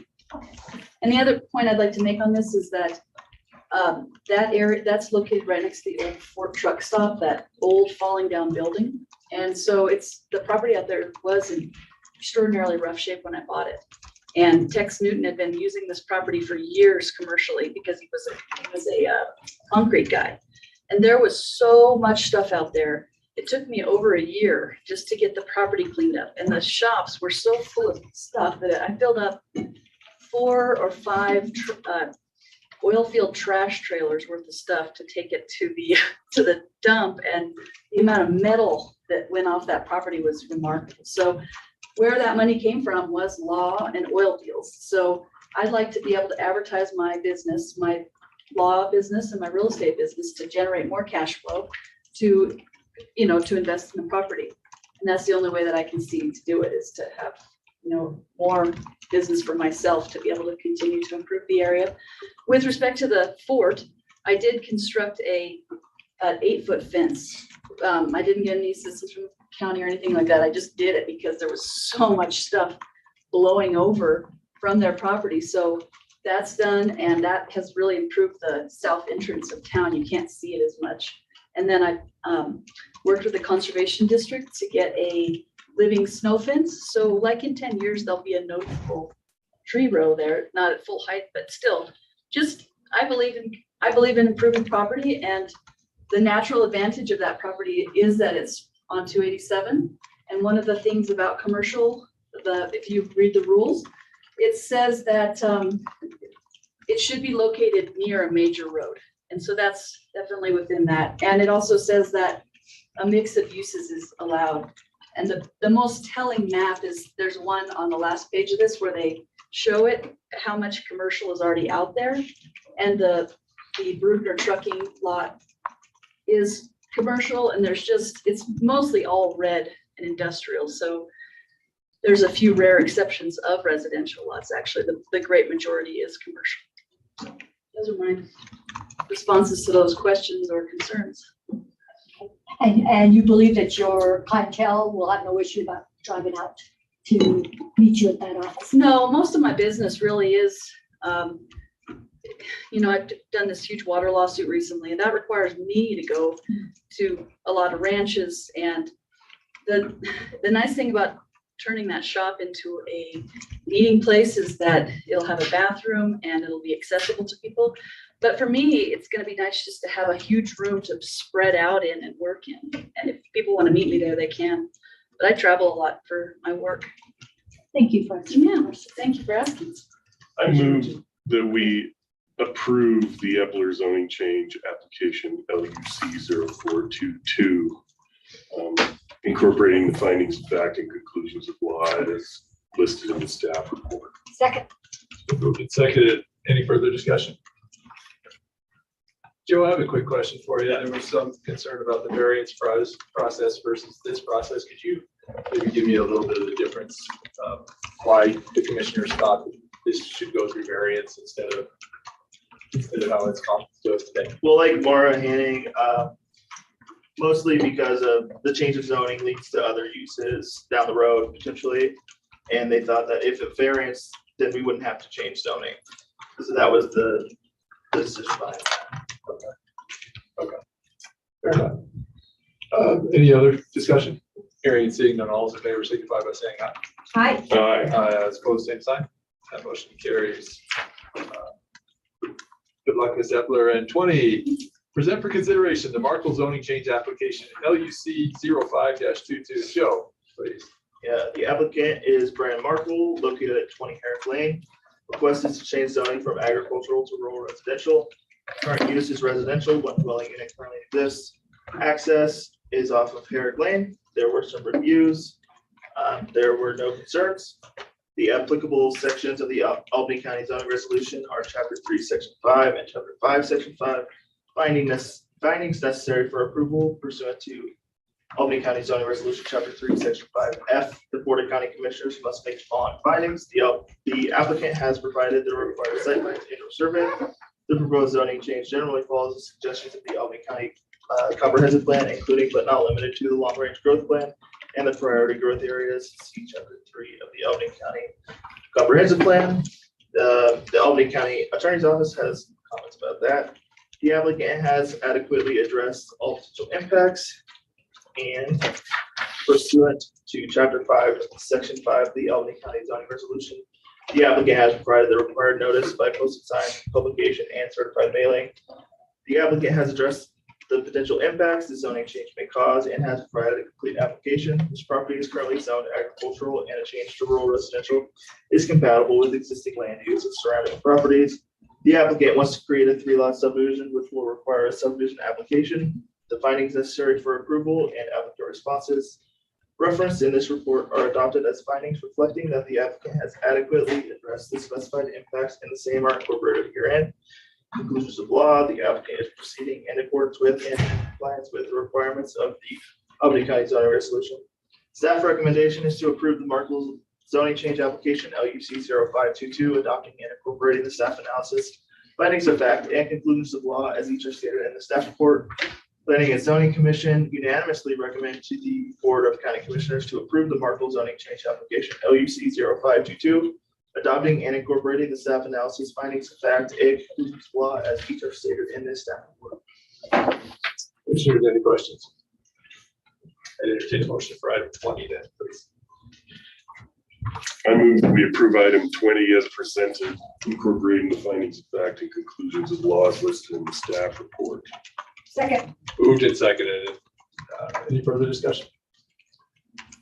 Hearing and seeing none, all those in favor signify by saying aye, please. Aye. Aye. Aye. All opposed, same sign. Motion carries. Item 21, discuss the Natural Resources Management Plan, public comment draft. David, good morning again. Mr. Chairman, Commissioners. So you have had one chance to look at the Natural Resource Management Plan that's supposed to go out to public comment, and our consultant, they took what you said, and I think they made a lot of changes to the draft. So we're still working on that, and now you have a second draft to kind of look at. I just want to, Bree Burton's on Zoom with us today, and she will give a little bit more information about this. Also, just to recognize Bonnie Bath is on the line. She's part of the committee, as well as Mike Massey is on the line too. So they can help answer questions or anything that you like as well. So I would like to turn it over to Bree, and she can give you a little more background and information. Thanks, David. Good morning, Bree. Good morning, Commissioners. How are you? Well, thanks. And you? Doing pretty good. Can you guys hear me okay? I'm at a ranch house in Nevada, so I'm not sure how the internet's working. Working good right now. I want to be in a house in Nevada. Like 31 next ranch house. Yeah. So we took the comments we received when we met with you in March, and really have done some pretty big changes to the document. We also really, tried to incorporate reaching out to different organizations and incorporating feedback. So working with David and some of the suggestions of organizations to reach out from commissioners, and then working with the steering committee, we developed a list and reached out to 34 different organizations, just kind of getting their take on, any information they wanted to provide to the natural resource plan. We just gave them some background on what the plan is and kind of how it's going to be used in the county. And with that, we had some really great discussions with folks. We got about of the 34 organizations we reached out to, about half of them got back to us and had some really good information that we incorporated into the document and some really good discussions. And then there were several of the organizations that just said, when you guys have a document for public comment, just make sure to reach out to us so we can provide comment on that. So that worked really well, and we got some really great feedback from that. David and I were also able to meet with both the BLM, so Tim Novotny, who's the assistant field manager at the Orleans BLM, we were able to meet with him, and then able to meet with Frank Romero at the Forest Service, and had some really good discussions with them as well. They're very excited about the plan and working with the county to use the plan. And so that was some very productive conversations as well. So from that, we updated the document. We got rid of a lot of the legal language. Some of it we put in the appendix that felt like it was still necessary to kind of explain some background, but really tried to focus on that resource assessment piece of the document, and what the resource is within Albany County. Tried to update data as much as we could with the most recent data. Unfortunately, for things like the ag statistics, we're in that weird window where the new ag statistics survey is coming out this year, so we're using the 2017 one because they're on a 5-year period. So it's a little outdated, but the new data hasn't come out yet. But so really did some updates there. Currently, the steering committee is still reviewing that draft as well, and we're meeting on Friday to kind of go through their comments as well to the document. So that's kind of a brief update of kind of where we've come with the document in the last couple months, and kind of looking for your feedback. And then our next step really is, if we feel that it's ready to go out for public comment, get that scheduled.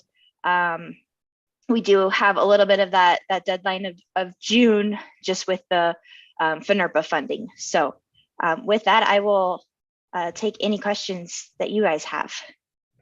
Thanks, Bree. Commissioners, any questions for Bree? I don't have any particular question, Bree. I just wanted to thank you. It's clear that you listened to what the commissioners suggested in the last meeting, and I applaud you for that. This is definitely a much more readable, usable document, and I applaud you for going back and working with the committee as well. I do still have some suggestions, and one foremost is some of the wordage and some of the sentences, without doing wordsmithing, are quite long. I would maybe suggest going back and making these longer statements, a couple of statements, or maybe even 3, with use of punctuation as well. Some of them lack punctuation, so sometimes the thought doesn't flow quite correctly. And so I would recommend that.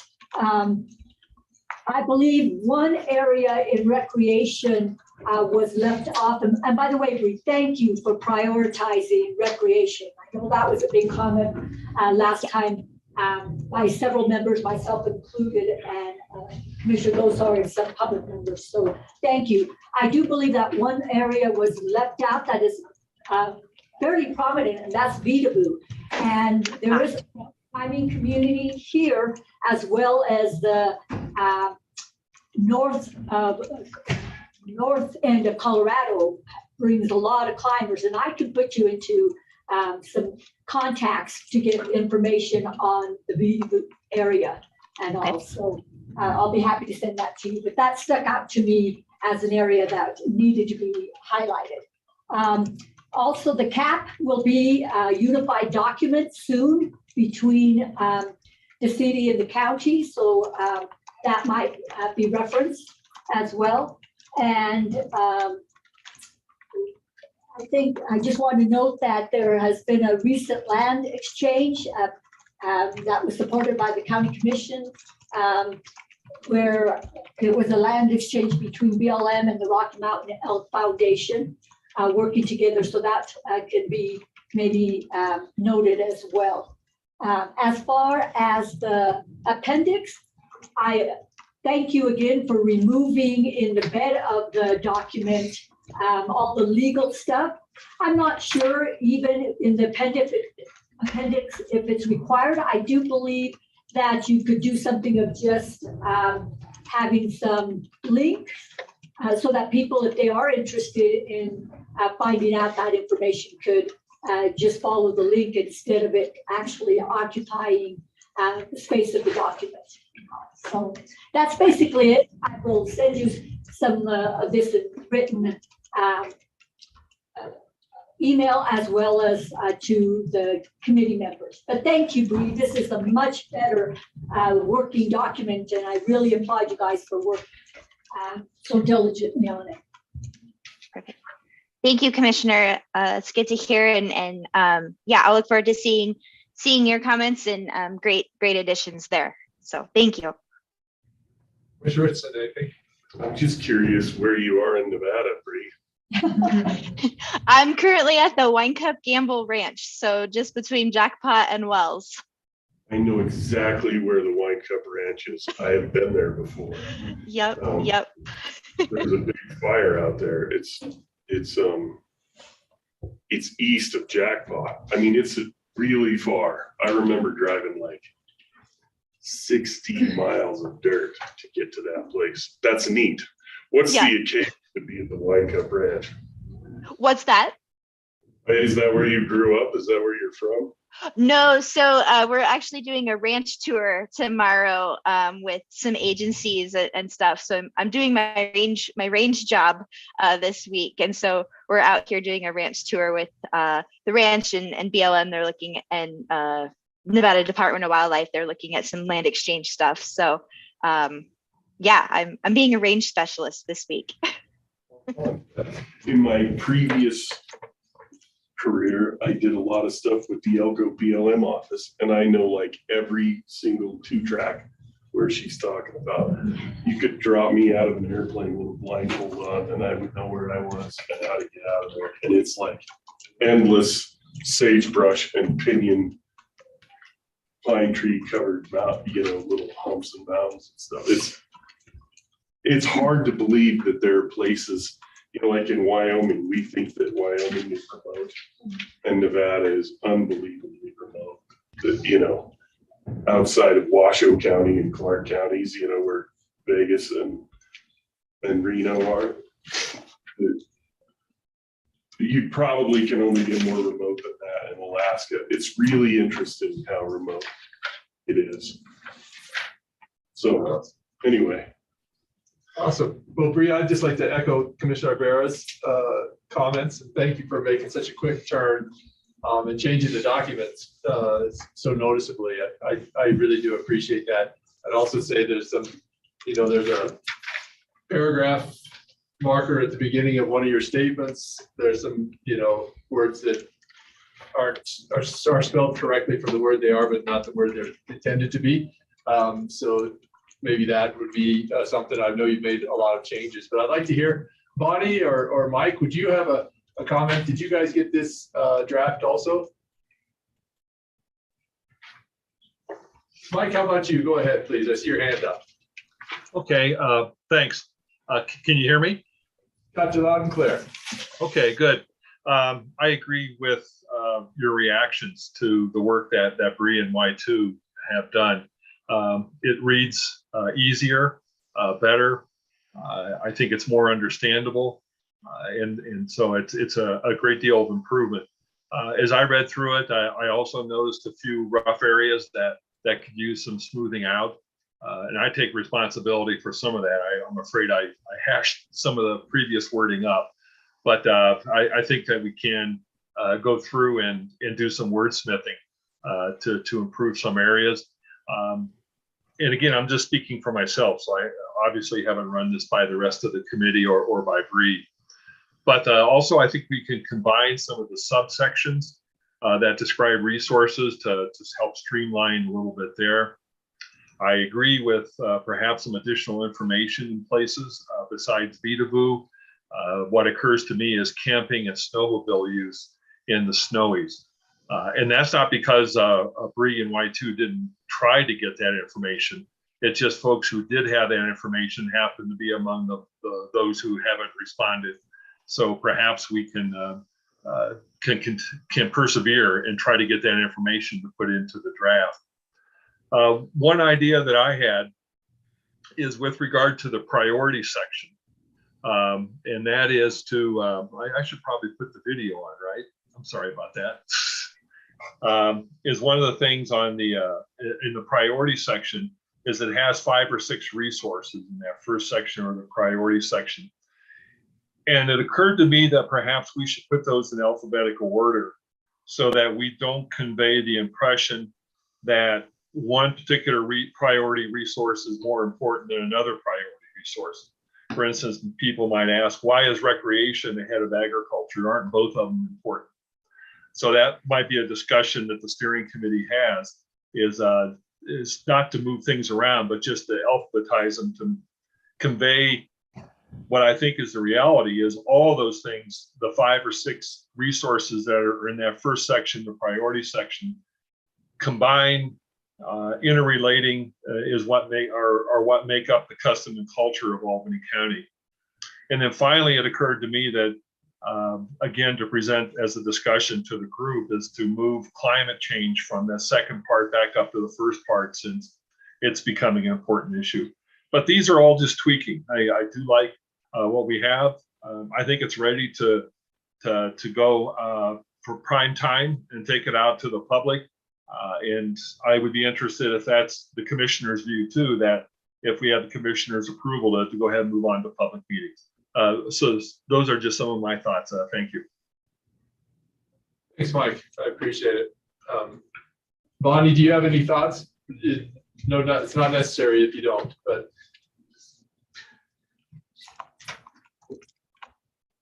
And you're muted if you're trying to talk with us, Bonnie.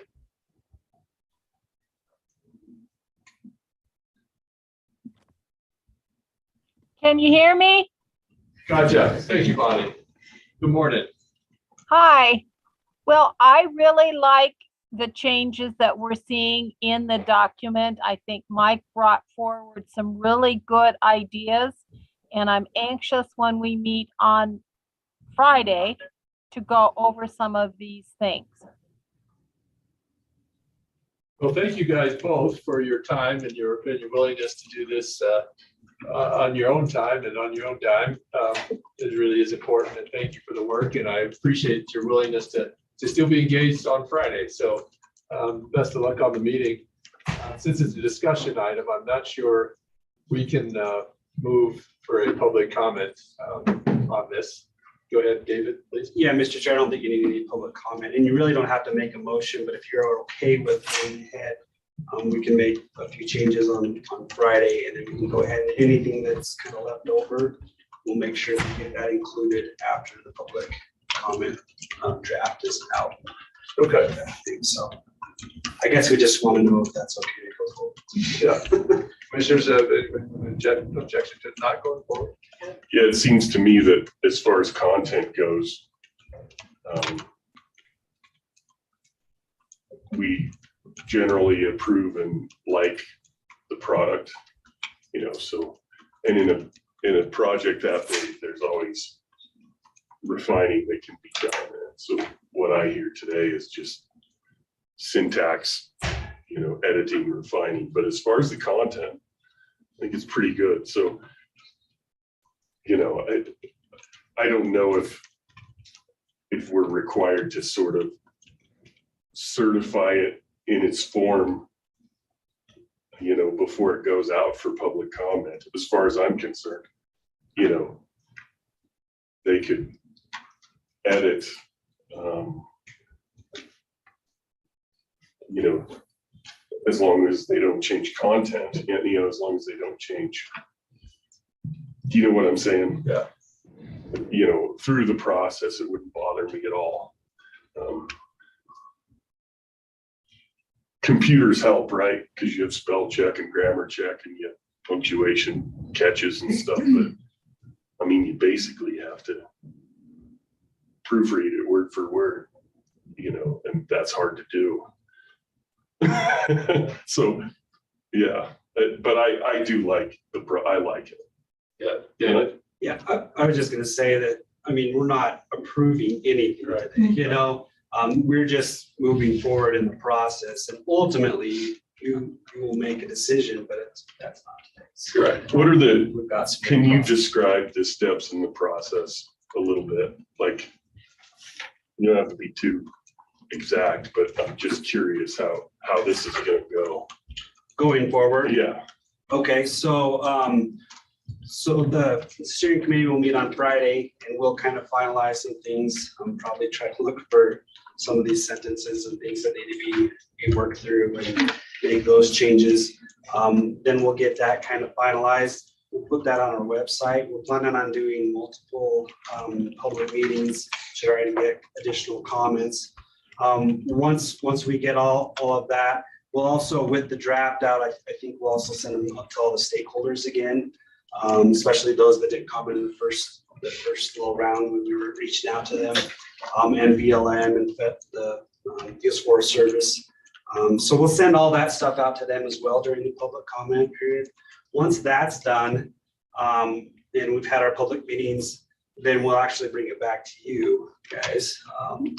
And then our draft will come to you, and at that point, it's up to you to decide, you know, is this good enough? Is there more changes?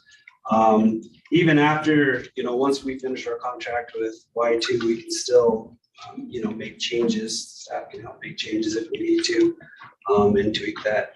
And then ultimately, you guys just approve or whatever, hopefully approve the document, and then we'll have that on file to use with future communications with the agencies. So that's kind of what we're looking at. Did I miss anything, Bree?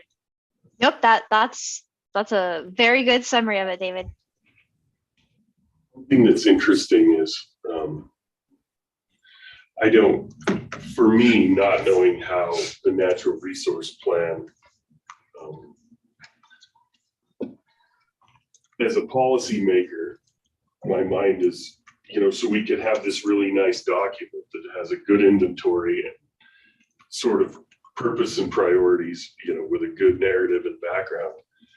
But I still don't understand exactly what sort of privileges it affords us in the conversation with federal agencies. So there's the content part, and then there's the,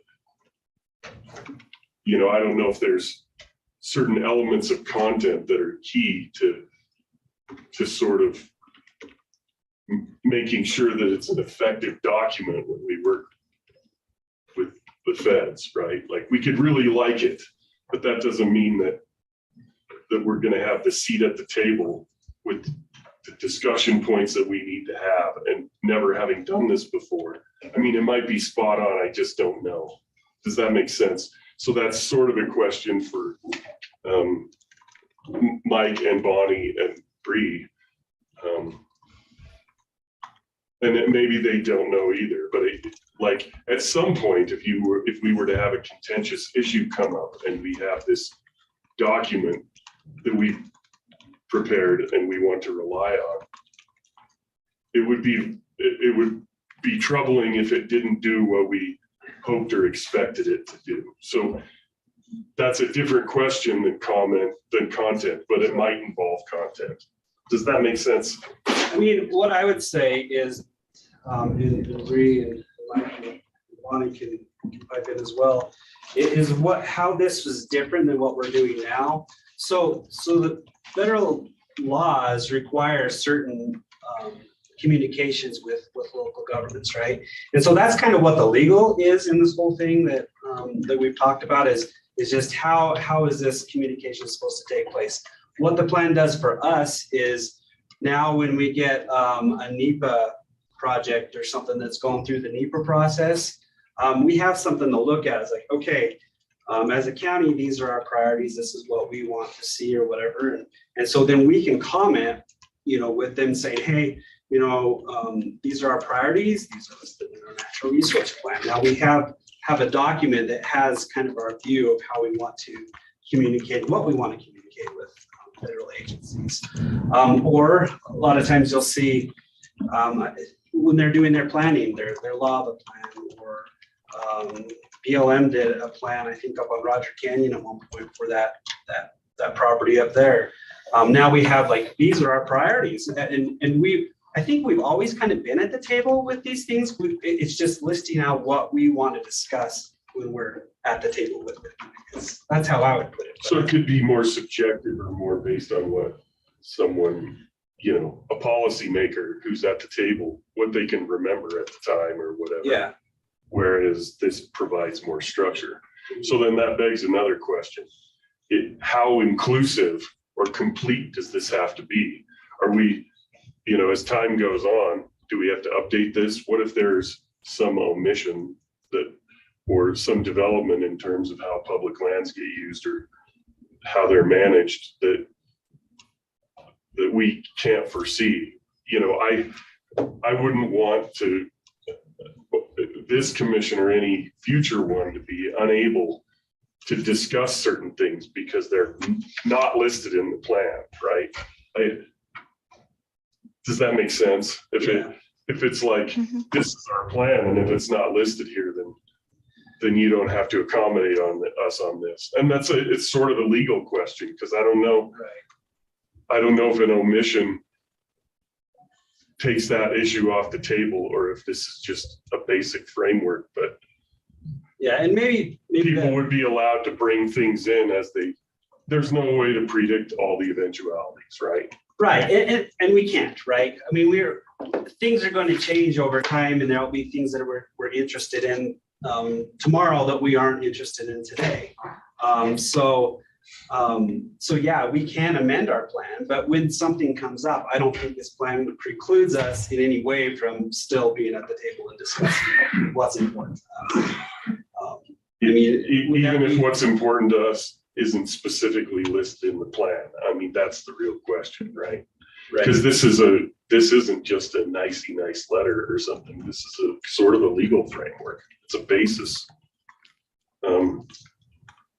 There's some requirements on the federal side to accommodate what's in this plan. So the question is, if we had an omission, would they still have to accommodate us?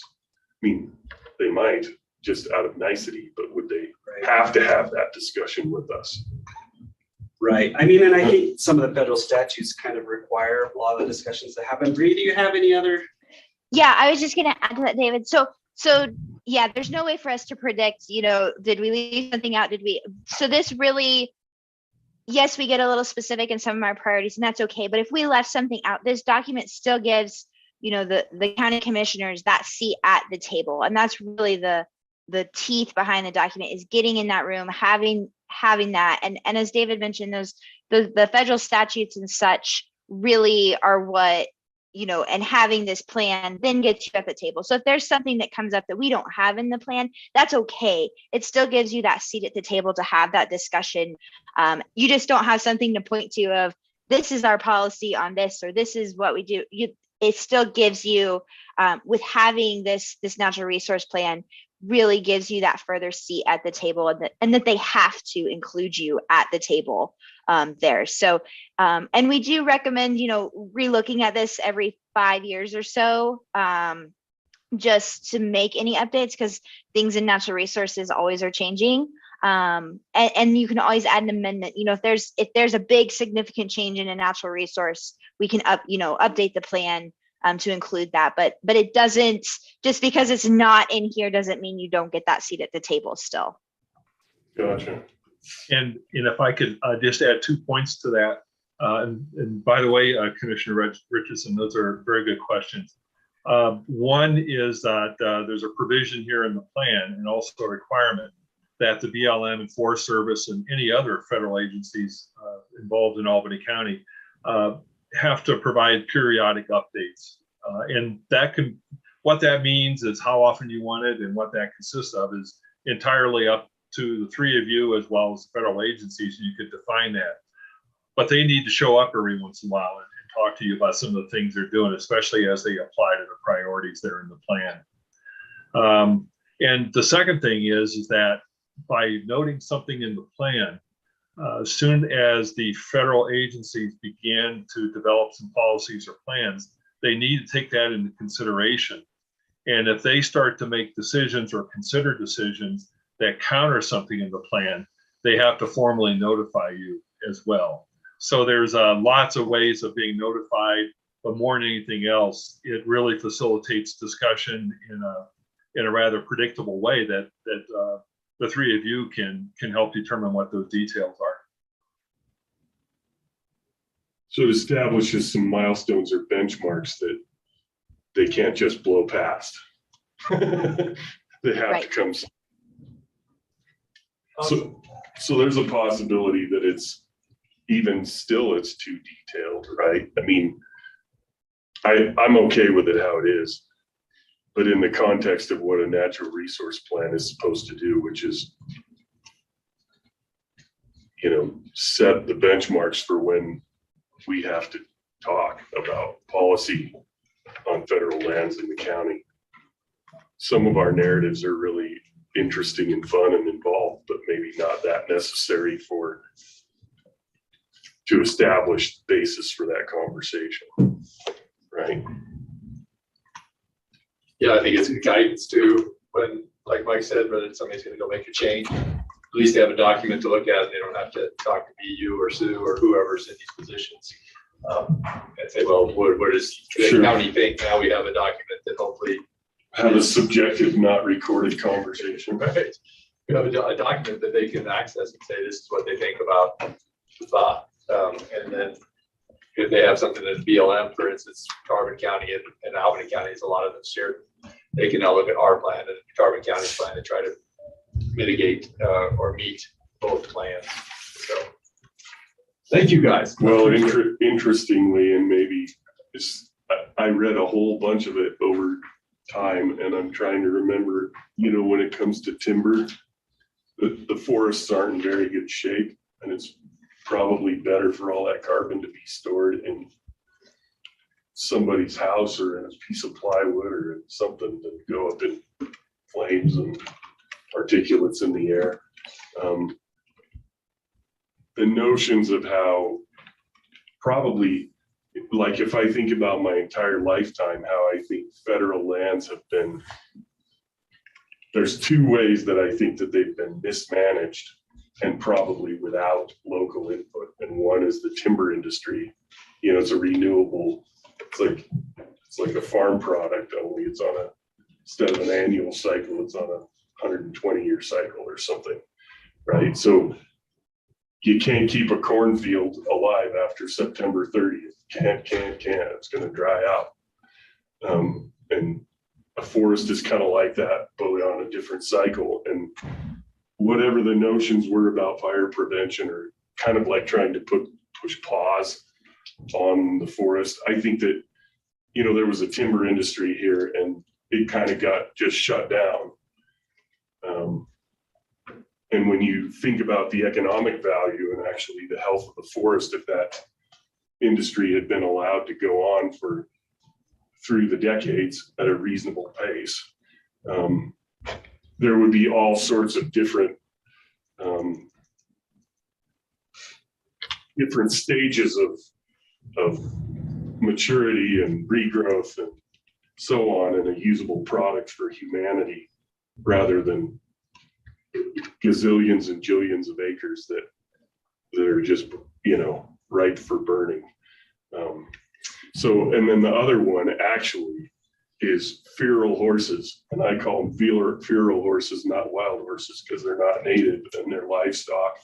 And I don't understand the romantic connection with having livestock run all over the place and destroy the range. And so Bree is in Nevada, and Nevada has huge issues with wild horse populations, and people are really emotional and sentimental when, you know, sort of the policies around that aren't science-based or even nature-based, or invasive weeds and plants-based, or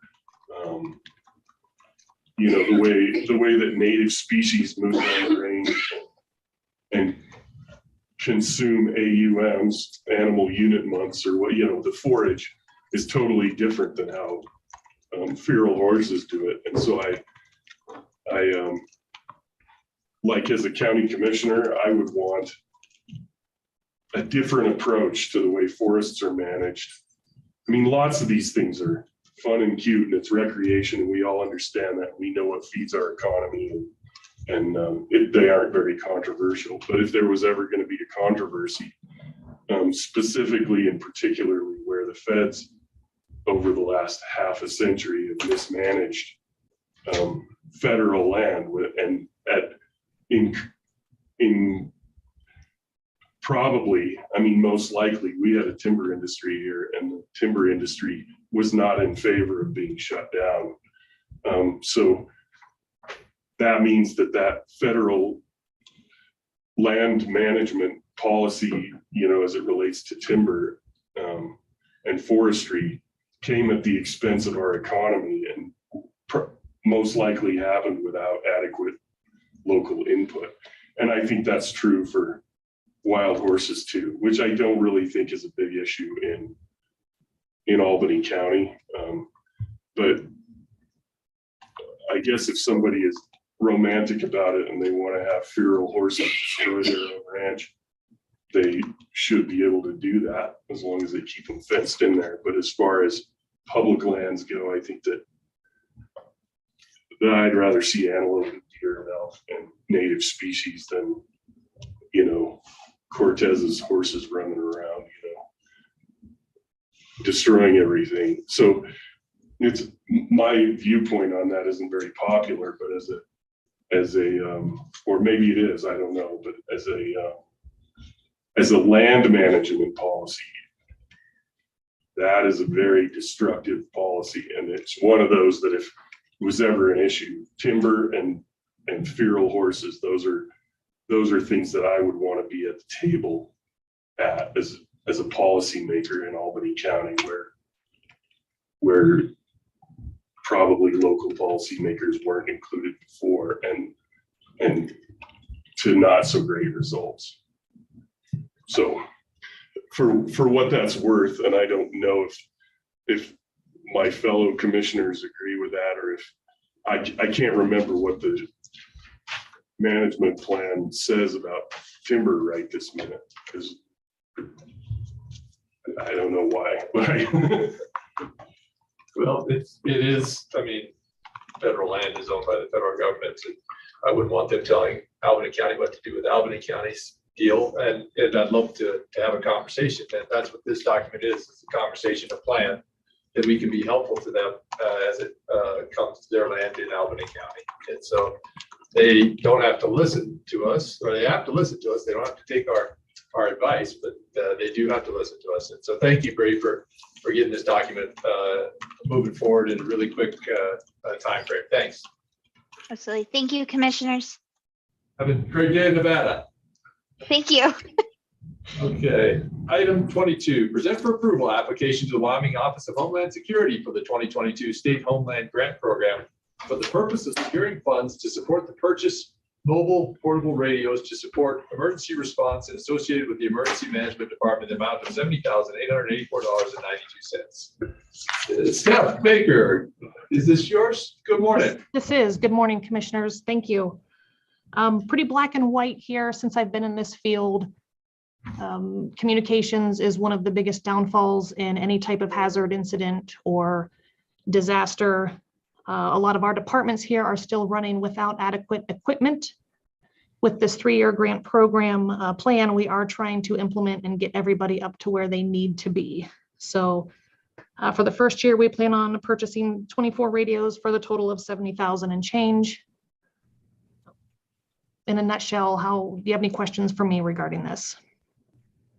Commissioners, any questions for Steph? No questions. Steph, I entertain a motion for item 22 then. I move that we approve item 22 as presented. Second. Moved and seconded. Any further discussion?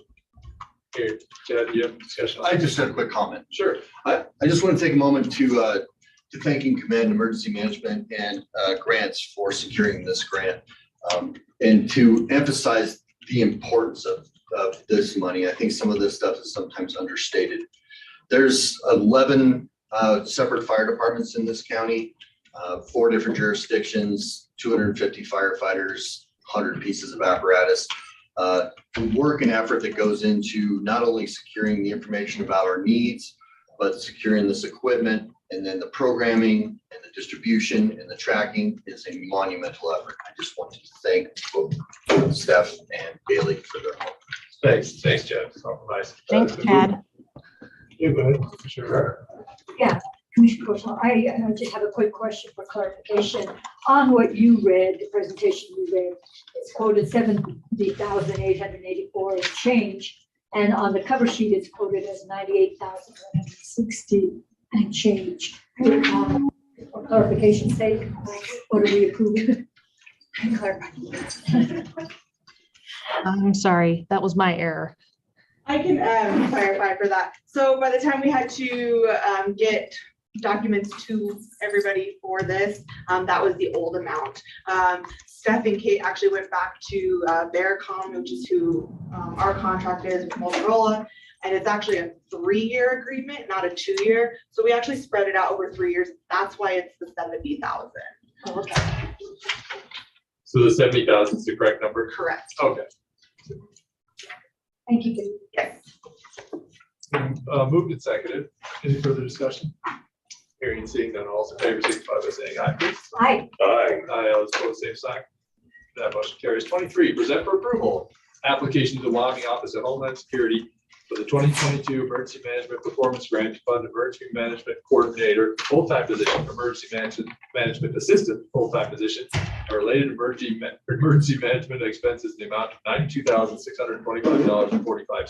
Steph, again, please. Thank you. So yes, this is where the funding for this pays our salaries. And coming into this program, I realized how much of an asset Kate Allred was to the department, and I felt that she was underpaid. So a lot of this additional funding for this year compared to years in the past is to get her compensated adequately for the work and contribution she does for this department. Being a team of 2, we hope to expand this area, and I think we're on the right steps to do so with your help and guidance. So this is requesting for our salaries and a little bit of training, travel expenses, office supplies. So it is pretty bare bone aside from salaries. And this does require a 50% match. So the city of Laramie is 5,000. Grants cash match fund, 46,625.45, and in-kind hours be provided by UNIG volunteers at a total of $41,000. Thank you for that. Commissioners, any other questions? Entertain a motion for 23 then, please. I move that we provide 23 presented. Second. Moved and seconded. Any further discussion? Hearing and seeing none, all those in favor signify by saying aye, please. Aye. Aye. Aye, all those opposed, same sign. That motion carries. Anybody need a bathroom break? We're now 2.5 hours in. Okay. 24, ratify grant application to the Wyoming Department of Health, Public Health Division in the amount of $438,779.59 to implement activities designed to prevent the use, misuse, or abuse of tobacco, alcohol, or controlled substances, and activities designed to prevent suicide from July 1st, 2022 through June 30th, 2024, in collaboration with COPSA. Good morning. Good morning, commissioners. This application is for the prevention program. It's a little bit unique, and the state kind of tells us what we're going to be receiving before we even submit the application. So then we have that number to work out a budget. This budget is, I can move things around if we need to do a budget change at all, which I'm sure we will, because we still don't have a clear direction on where the prevention program's going at this point. But we did just put in some numbers for now. We expect to have one position. We expect to possibly or hopefully still contract with Tracy Young just to get that position up on their feet. And then we put in an indirect cost of 5%, which is about $20,000. Everything else goes to programming itself.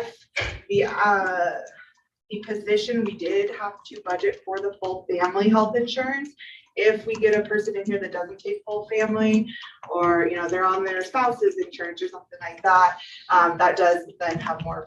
Then we have more funds for the actual work itself, but it's unknown at this point. So that's why it's budgeted the way it is. Commissioners, any questions? Bailey, this is just sort of getting into the weeds, but in the narrative in paragraph 4, page it is actually, you say the program will be adding a new partnership with the clinic, mental health, enterprise mental health services on a sliding fee scale. Are we referring to Albany County Health Center? Okay, because previously you talked about the downtown clinic, and that's a totally free clinic and on a sliding scale. Now, one of the items, so from the state, one of the requirements is the way we use funds for tobacco prevention. And we've been working with the Albany Health Clinic, and they have offered to do some of these services for us. So we're going to be contracting with them. Okay. Any other questions? Entertain a motion for item 24 then. I move that we approve item 24 as presented. Second. Moved and seconded. Any further discussion? Hearing and seeing none, all those in favor signify by saying aye, please. Aye. Aye. Aye, all those opposed, same sign. That motion carries. Item 25, present for approval, Wyoming Department of Agriculture 2022 Wyoming Emergency Insect Management Grant pre-award acceptance letter in the amount of $88,024.50 and direct the chairperson to sign. Bailey, thank you. So I would like to just, Brad, just a moment. This is the part that I don't know, I've been here, what, 3 years, 3.5, something like that. We have never received full funding for this grant except for this year. So we're very excited about that. This is a program that I personally love.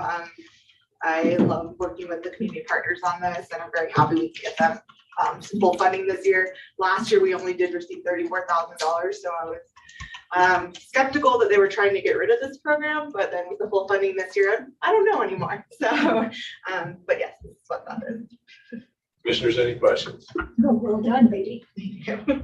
I just have a comment. To me, I think that this is mosquitoes, right? Yes, it is.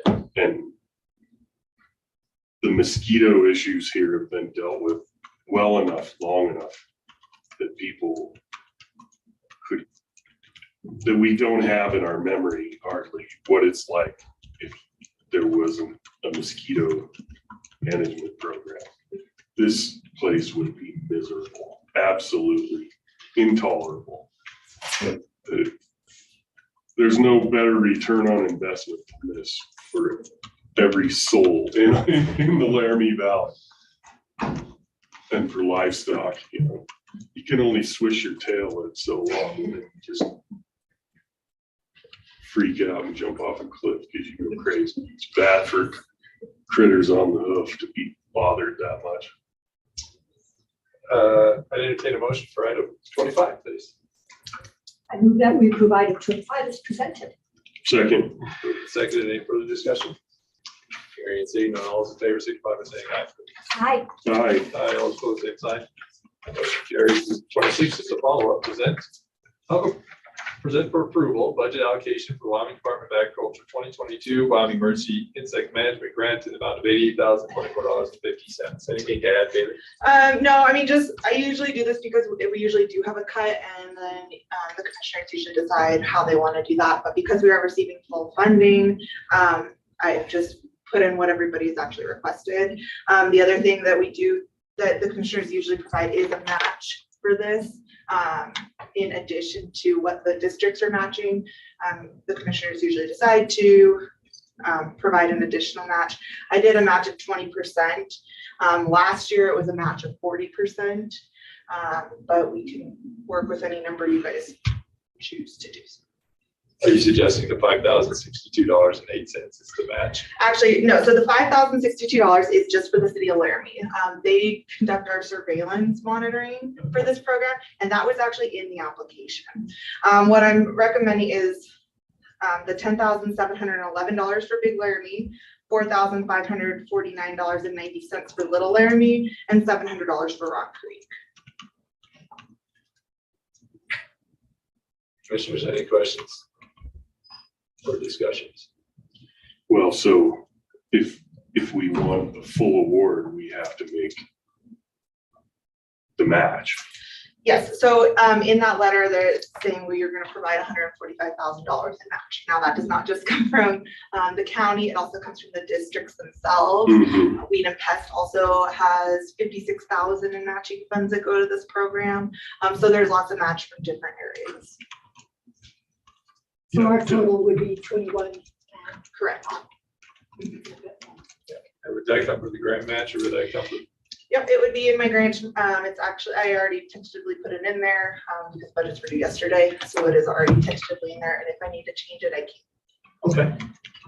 Any other questions, commissioners? No. Entertain a motion for 26 then, please. I move that we approve item 26 as presented. Second. Second, any further discussion? Hearing and seeing none, all those in favor signify by saying aye, please. Aye. Aye. Aye, all those opposed, same sign. Motion carries. Item 27, present for consideration, Albany County nonprofit ARPA allocations. Bailey. We received 27 applications for nonprofit ARPA funding. Of those 27, a review panel met to go over all 27 applications. There were some additional questions we had for a few, and we reached out to them. And then from what we've heard back and from the scoring that we did, we felt there were actually 21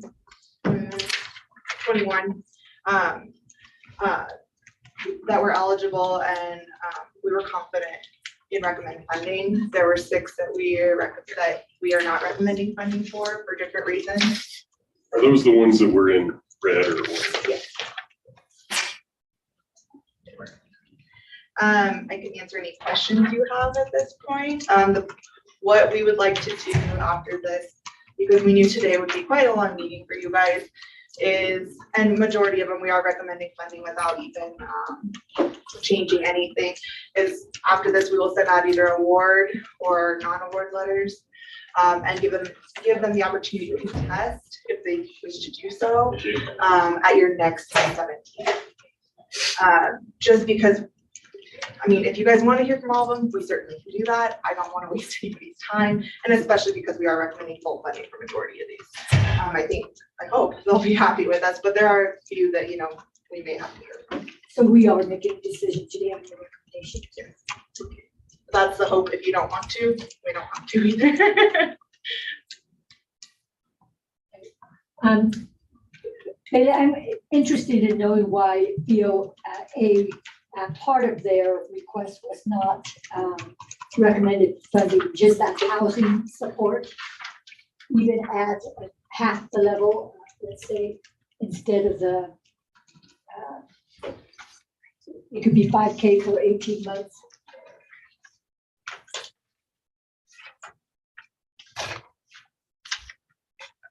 Wish I had them all memorized, but I don't, Right, so. right. And I totally agree with the recommendation on why to deny some of the other funding, but as far as housing support, that's a major issue for us in Albany County. So. It is, and the problem we're having with some of these is they requested salaries, which we have kind of said up front, no, we're not funding salaries because there's a sustainability factor. So Brady reached out to them, to everybody that had salaries on there. Some changed, some didn't respond. But that's the reason we kind of cut that piece, or we decided against funding VOA. They also, in their application, they also mentioned the contract they have with Albany County for their Title 25. Now I know that it is different, but the way that the review panel read that application, it read that they had issues with that contract, and we felt that if they have issues with the contract, they should address those issues and not bring it up in something else. Okay. But again, these are just recommendations, and you guys can. It had to do with the cleanliness and conciseness of the application and clarity. Yes, I mean, you can definitely tell the nonprofits that write grants, and you can tell the ones that don't, and we were trying to not.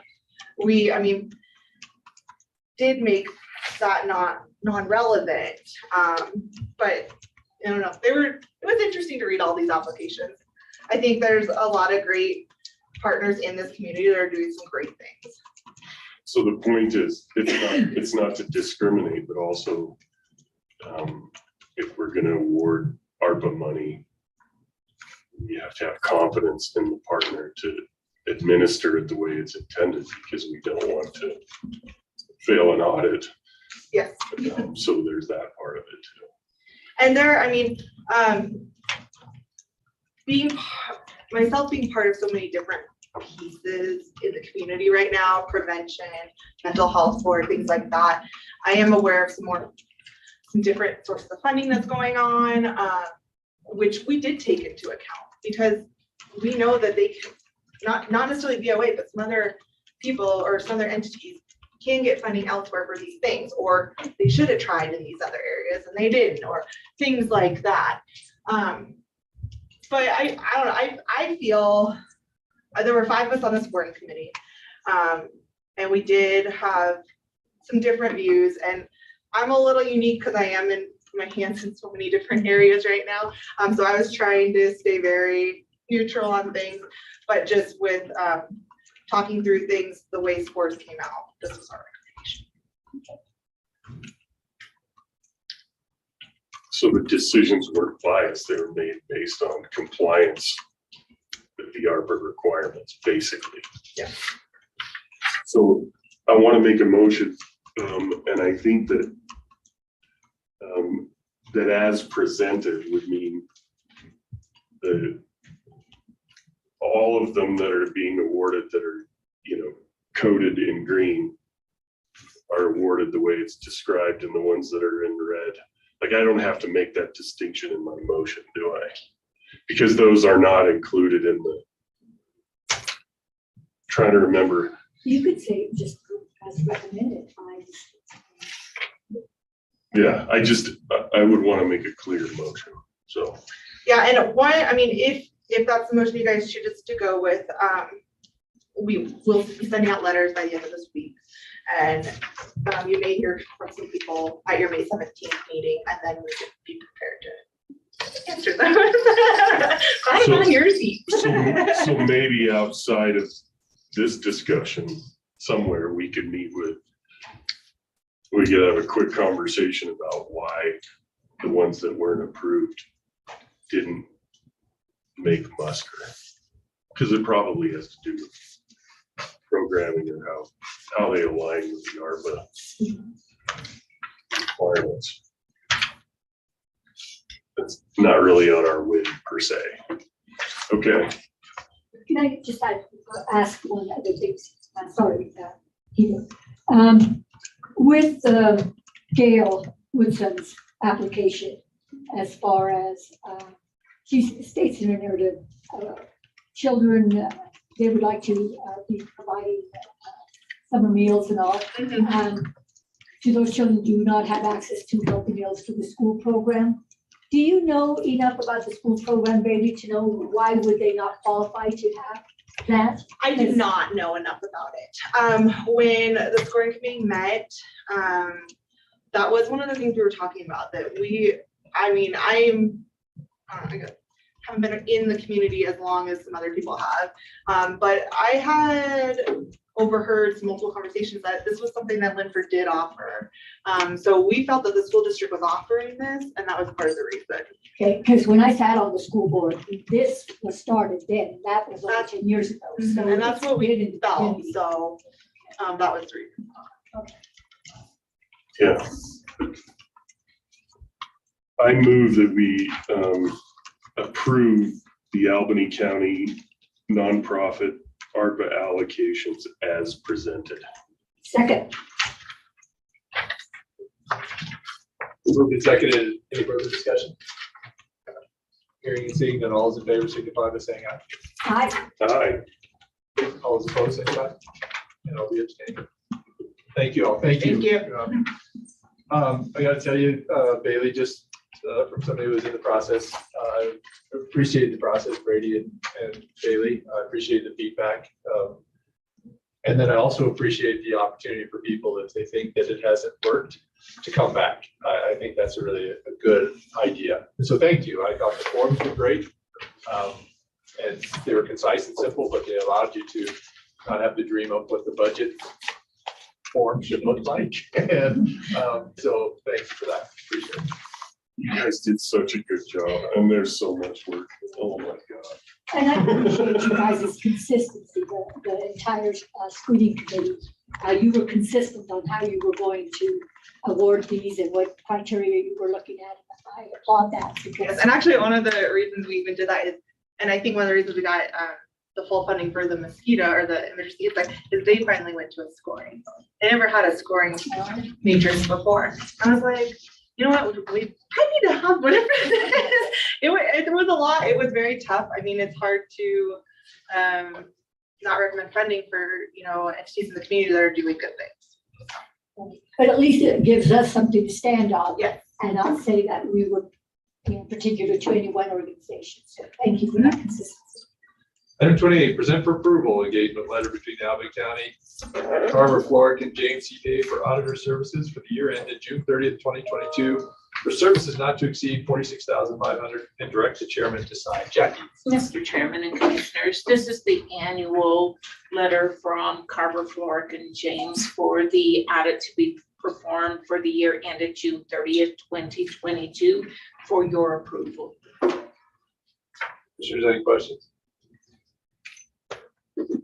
Jackie, could you remind me, does this include, what would that be additional if we wanted places like the airport board, the fair board, the public library to be included in that audit? Would that be, is that not anticipated in this letter, or? The fair board and the library board are included. The airport board is a separate entity. Okay, super, thank you. Any other questions? I entertain a motion for item 28, please. I move that we provide for me this present. Second. Moved and seconded. Any further discussion? Hearing, seeing none, all in favor, signify by saying aye, please. Aye. Aye. Aye, all opposed, same sign. That motion carries. Item 29, request permission to ask county employees to serve as judges of election for the 2022 election cycle and allow those offices to be closed or short-staffed on August 16th, 2022, primary election day, and November 8th, 2022, general election day. Jackie, please. Mr. Chairman, Commissioners, there's been a lot of discussion, and I know that this occurs in Fremont County, and that's basically where I got the idea from, is that the ability to allow county employees who are interested in serving as judges of elections or to assist us on election day to ask. In the past, we've had assistance from the employees in the treasurer's office, the assessor's office, the county attorney's office, the clerk of district court's office. And should those individuals be interested in assisting us this 2022 election cycle, I would like to have the opportunity to engage in their services if it's allowable by the Board of County Commissioners. Commissioners, any questions? I have a couple. It's interesting because, we have offices that provide services as required in statute. So the question is, are we talking about closing or is it up to a manager to decide how much staff they would be willing to spare so that they could stay open, provide the services that they're. Thank you for the question. That's a great question. In the past, basically, they have, if there are multiple employees that want to serve, basically they have allowed maybe 2 employees to serve for the primary and then 2 to serve for the general. And so we have never specifically closed any office. I think management has allowed, should there be an interest, and they can basically arrange for the offices to be open to be able to do so. So let's see. So as far as, I know that sometimes in elections, it's hard to get election judges, and if our fallback position is our own employees, that's kind of tough, right? I don't know if that'll be an issue this year. So my own preference, I guess, as a commissioner is that we stay open. And mostly because we have a job to do. And now I think that your office is the exception. I think you should be able to close your office because you're the elections officer and you need all hands on deck, right? But should the treasurer's office close? I don't know. Probably it's better for them to stay open. But I wouldn't be inclined to micromanage Tracy in terms of if anyone wants to, the public needs to be able to participate in elections. And if you're a county employee, that doesn't make you any different than a city employee or a private business employee. Like in my own business, if one of my employees wanted to be an election judge, I would want to help them do that, just like jury duty or something. The question is, would I shut down my whole operation for it? Probably not. I'd probably decide what my threshold of accommodation is and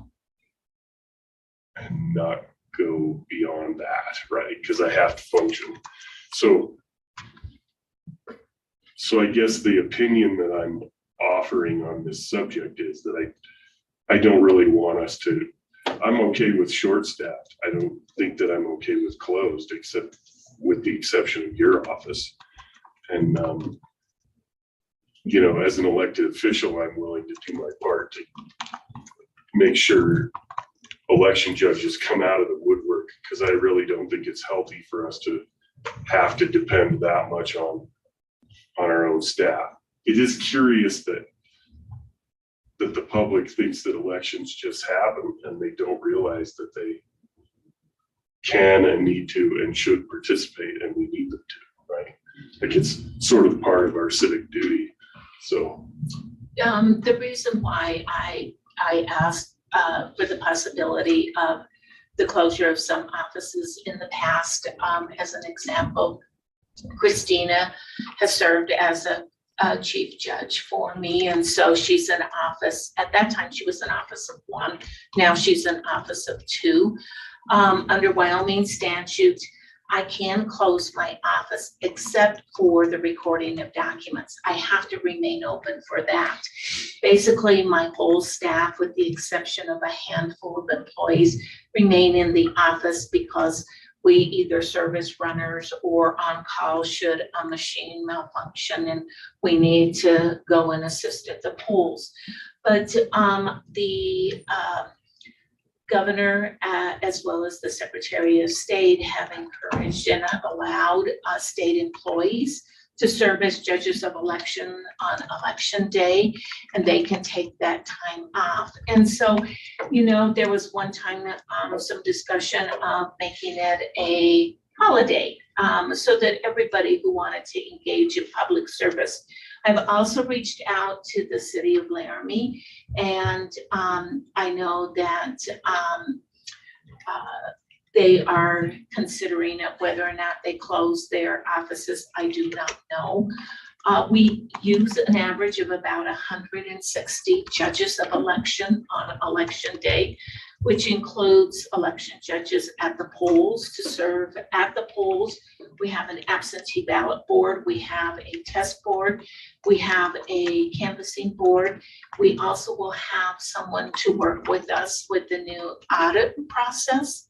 And so when you think about it, that's a lot of individuals. And certainly, you know, I just want to have the opportunity there in the event that anyone wants to engage in the process. We try as well to recruit 16-year-old students. And so we go out to the high school. And so we've used 16 and 17-year-old students to assist us. And so this is just an open request in the event that someone is interested in serving and they can get the permission from their elected official or department head that it is permissible by the Board of County Commissioners to do so. Jackie, in the event that it would, particular department would have to close, will that be advertised with enough time to let the public know? Sure, and in the event that, because I advertise statutorily for the closure of my office to all business except for the recording of documents, I would at that time include any of those offices that might. And like I said, I'm only using Christina as an example. Many of us have more than 2 employees. And so, as I stated earlier, sometimes, you know, it's balancing so that there's enough coverage within the office and one employee may serve at one election. And if there's an interest by others, then they can serve at another election. And Jackie, I gotta tell you, I think when people work for the county or the city or the state, they don't lose their rights as citizens. And I would love them to have the opportunity to be election judges. And some of those people are probably fairly experienced. And you're not gonna pick that up probably this year. Even if there's 1 million people want to be election judges, you're not gonna have somebody who could probably do the supervising part of election judges. There are a lot of changes that have come down the pipe, both legislative and so in preparation for that, we wanted to be proactive instead of reactive in the event that we don't have sufficient judges to assist us on election day. Super. So in the example of Christina, there's the county staff that are supervised by department heads as opposed to elected officials. In other words, they're under our supervision. They don't have a statutory duty maybe to be open, right? Like the sheriff can't stop being the sheriff. The deputies have to patrol. The county attorney has to show up, you know, and at the appointed time and place. So from my perspective, I would want to extend it to as many employees as we can, and obviously have the elected officials, they probably already have that discretion. I just don't think that the elected officials' offices that are doing statutory, you know, required duties should close. Sure. But they could operate with a, you know, a smaller staff or something, you know what I'm saying? And you know, it may be that we may have some volunteers that are willing to assist that maybe can't be at the polls from 5:45 a.m. till the close of the polling place and the duties completed. But maybe somebody can because of a situation where they can work 8 to 5. We can always utilize their assistance at their regular work day to assist us. Also, I can tell you that when we did early absentee voting in 2020, many of the individuals from the county attorney assisted us in processing early absentee voting. And the interns were a great help in helping us do so. It also helps us balance, because certainly I don't know everybody's political affiliation, nor do I want to, but this will allow us to balance out the responsibilities for those that are interested in serving. I love that you use 16, 17-year-olds. Getting them started in civic studies early is great. And service.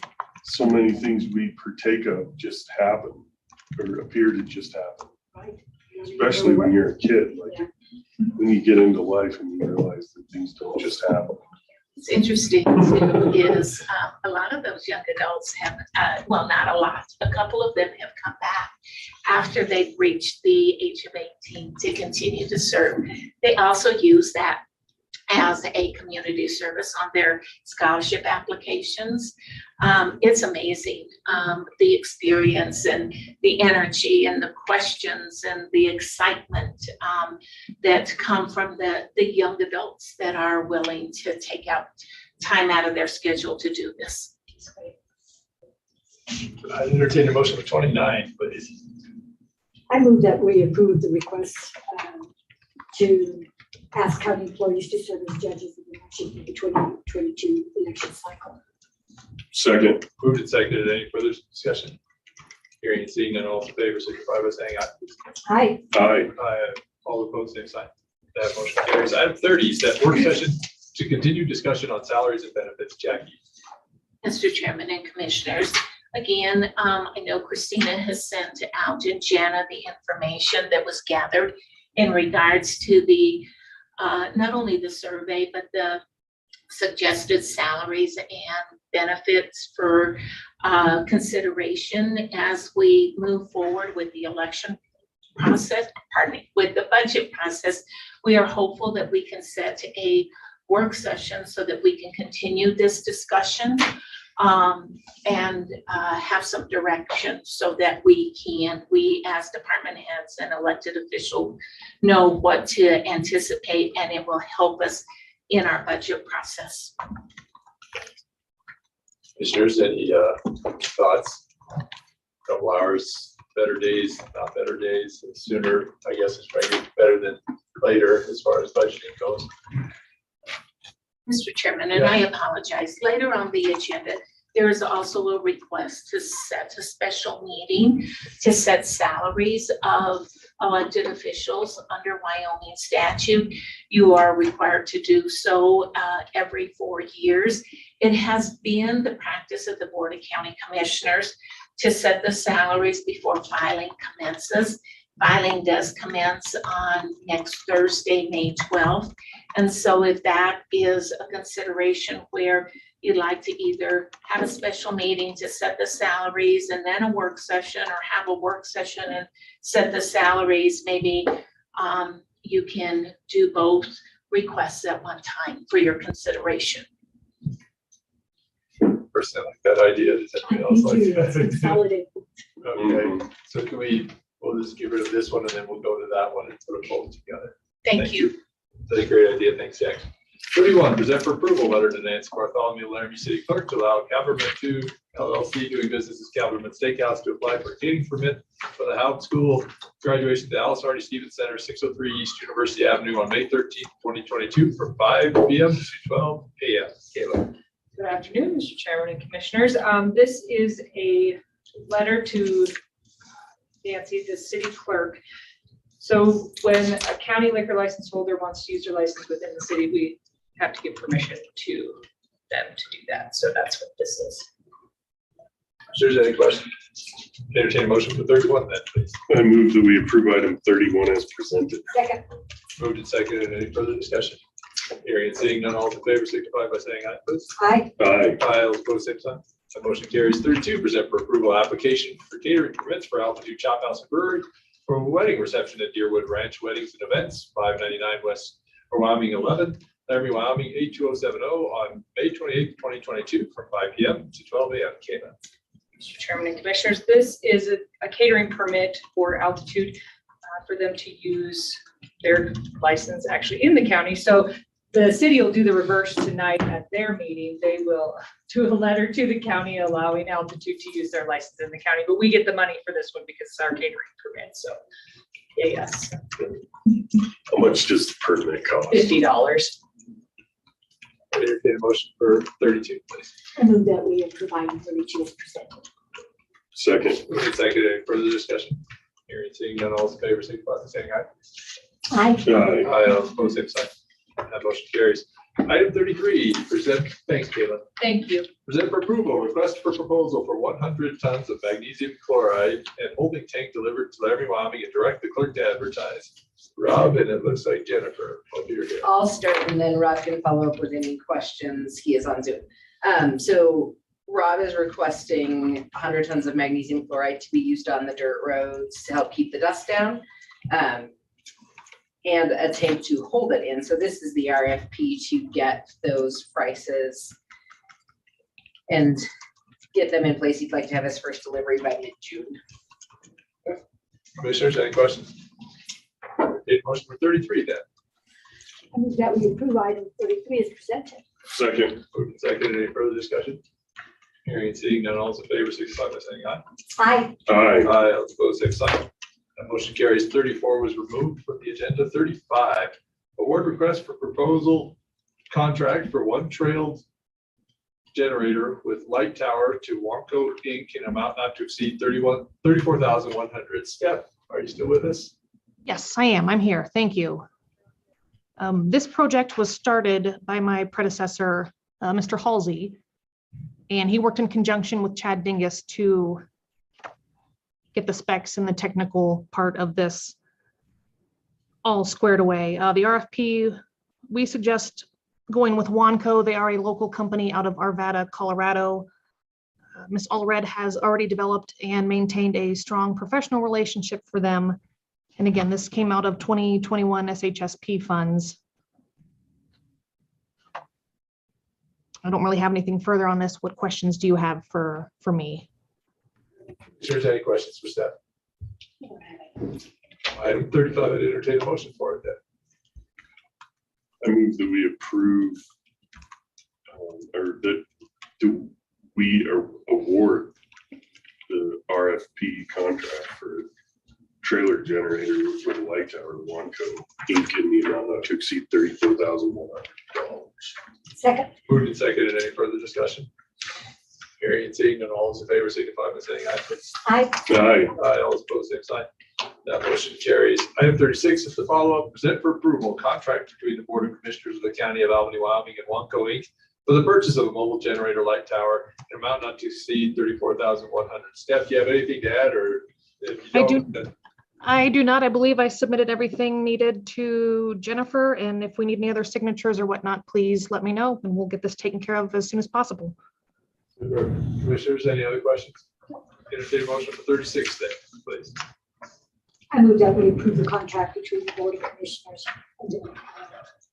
and Wenco Incorporated for the purchase of a mobile generator light tower in an amount not to exceed 34,000. Second. Moved and seconded. Any further discussion? Hearing and seeing none, all those in favor signify by saying aye, please. Aye. Aye. Aye, all opposed, same sign. That motion carries. Item 37, present for approval, Woodhouse Road Ames and Brennan LLC engagement letter for fee agreement for fee agreement, which is in conjunction with their services authorized by resolution 2022-006. Jennifer, please. This is just the engagement letter and fee agreement from Woodhouse Road and Ames and Brennan as they work through the APOZ regulation appeal that we authorize under that prior resolution. Commissioners, any questions? All right, entertain a motion for item 37 then, please. I move that we approve the Woodhouse Road and Ames and Brennan LLC engagement letter for fee agreement. Second. Moved and seconded. Any further discussion? Hearing and seeing none, all those in favor, signify by saying aye, please. Aye. Aye. That was out of order. Sorry, go ahead. Okay, all those opposed? Aye. That motion carries. Item 38, award the 2022-2023 County Commissioners Initial Scholarships. Commissioners. I just wanted to know if there, a little bit more about each of these recipients. Do we have any information as far as what they intend to pursue or? Commissioner Chairman and Commissioner Adair, the Board of County Commissioners have a scholarship committee, and that committee was tasked to review all of the applications. Actually, this year there were a lot more applications than in the past. The applications are on file in my office. And so I'm sorry that we did not provide them in the packet. Generally, in the past, the Board of County Commissioners have taken the recommendation of the committee, but we do have them for your review if you'd like to look at them. Thank you. What's Thaddeus's last name? Christensen. And then there's Anna Raisler. Coulter Harvey. I entertain a motion for item 38.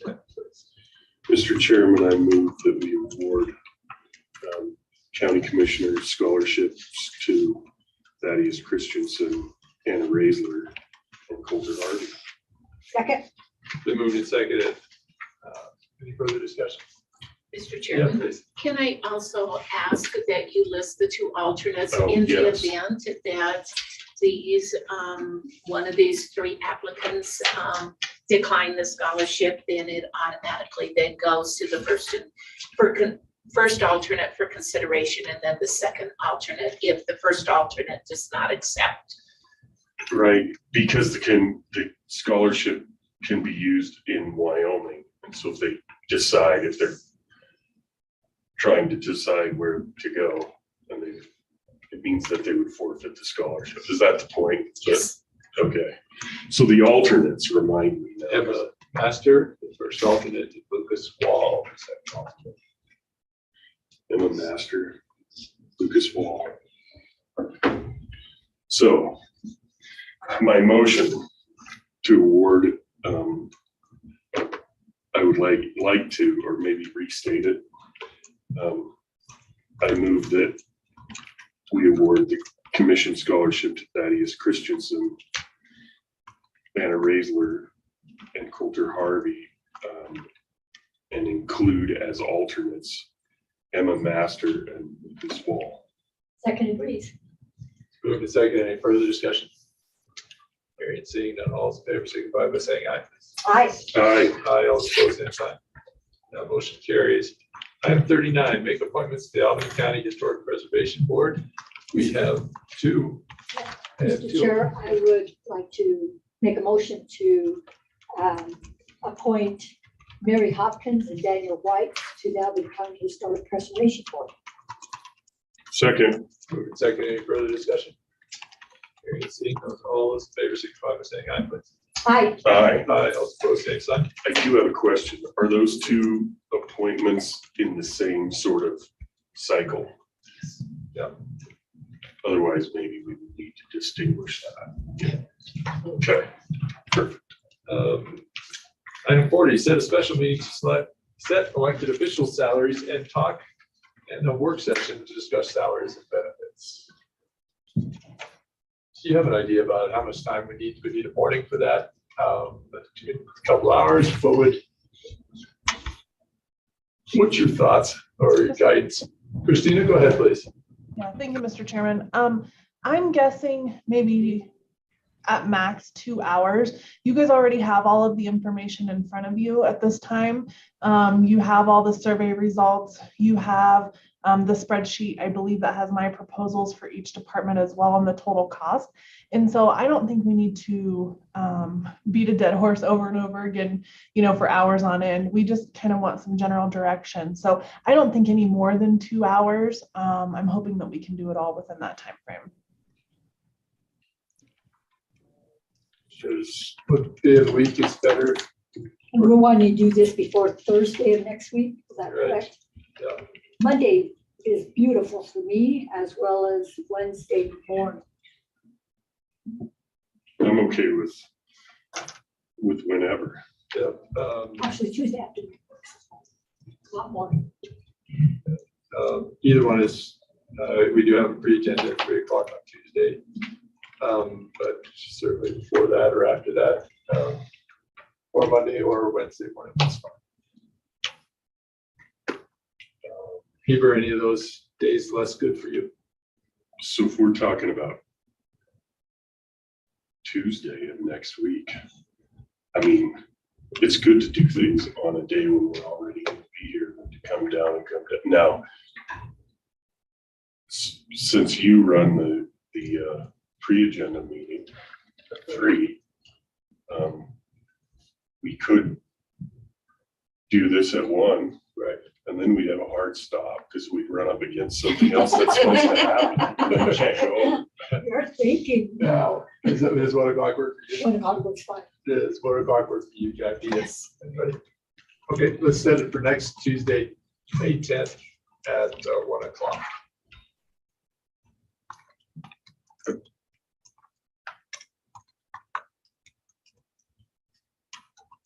I know you like my logic.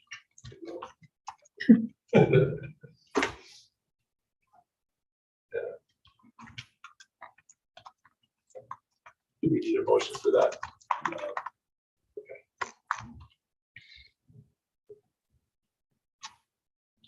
Tuesday, May 10th. 1. Can I ask, are you gonna have the special meeting first or the work session first? Let's have the special meeting first and then the work session. Okay. On that.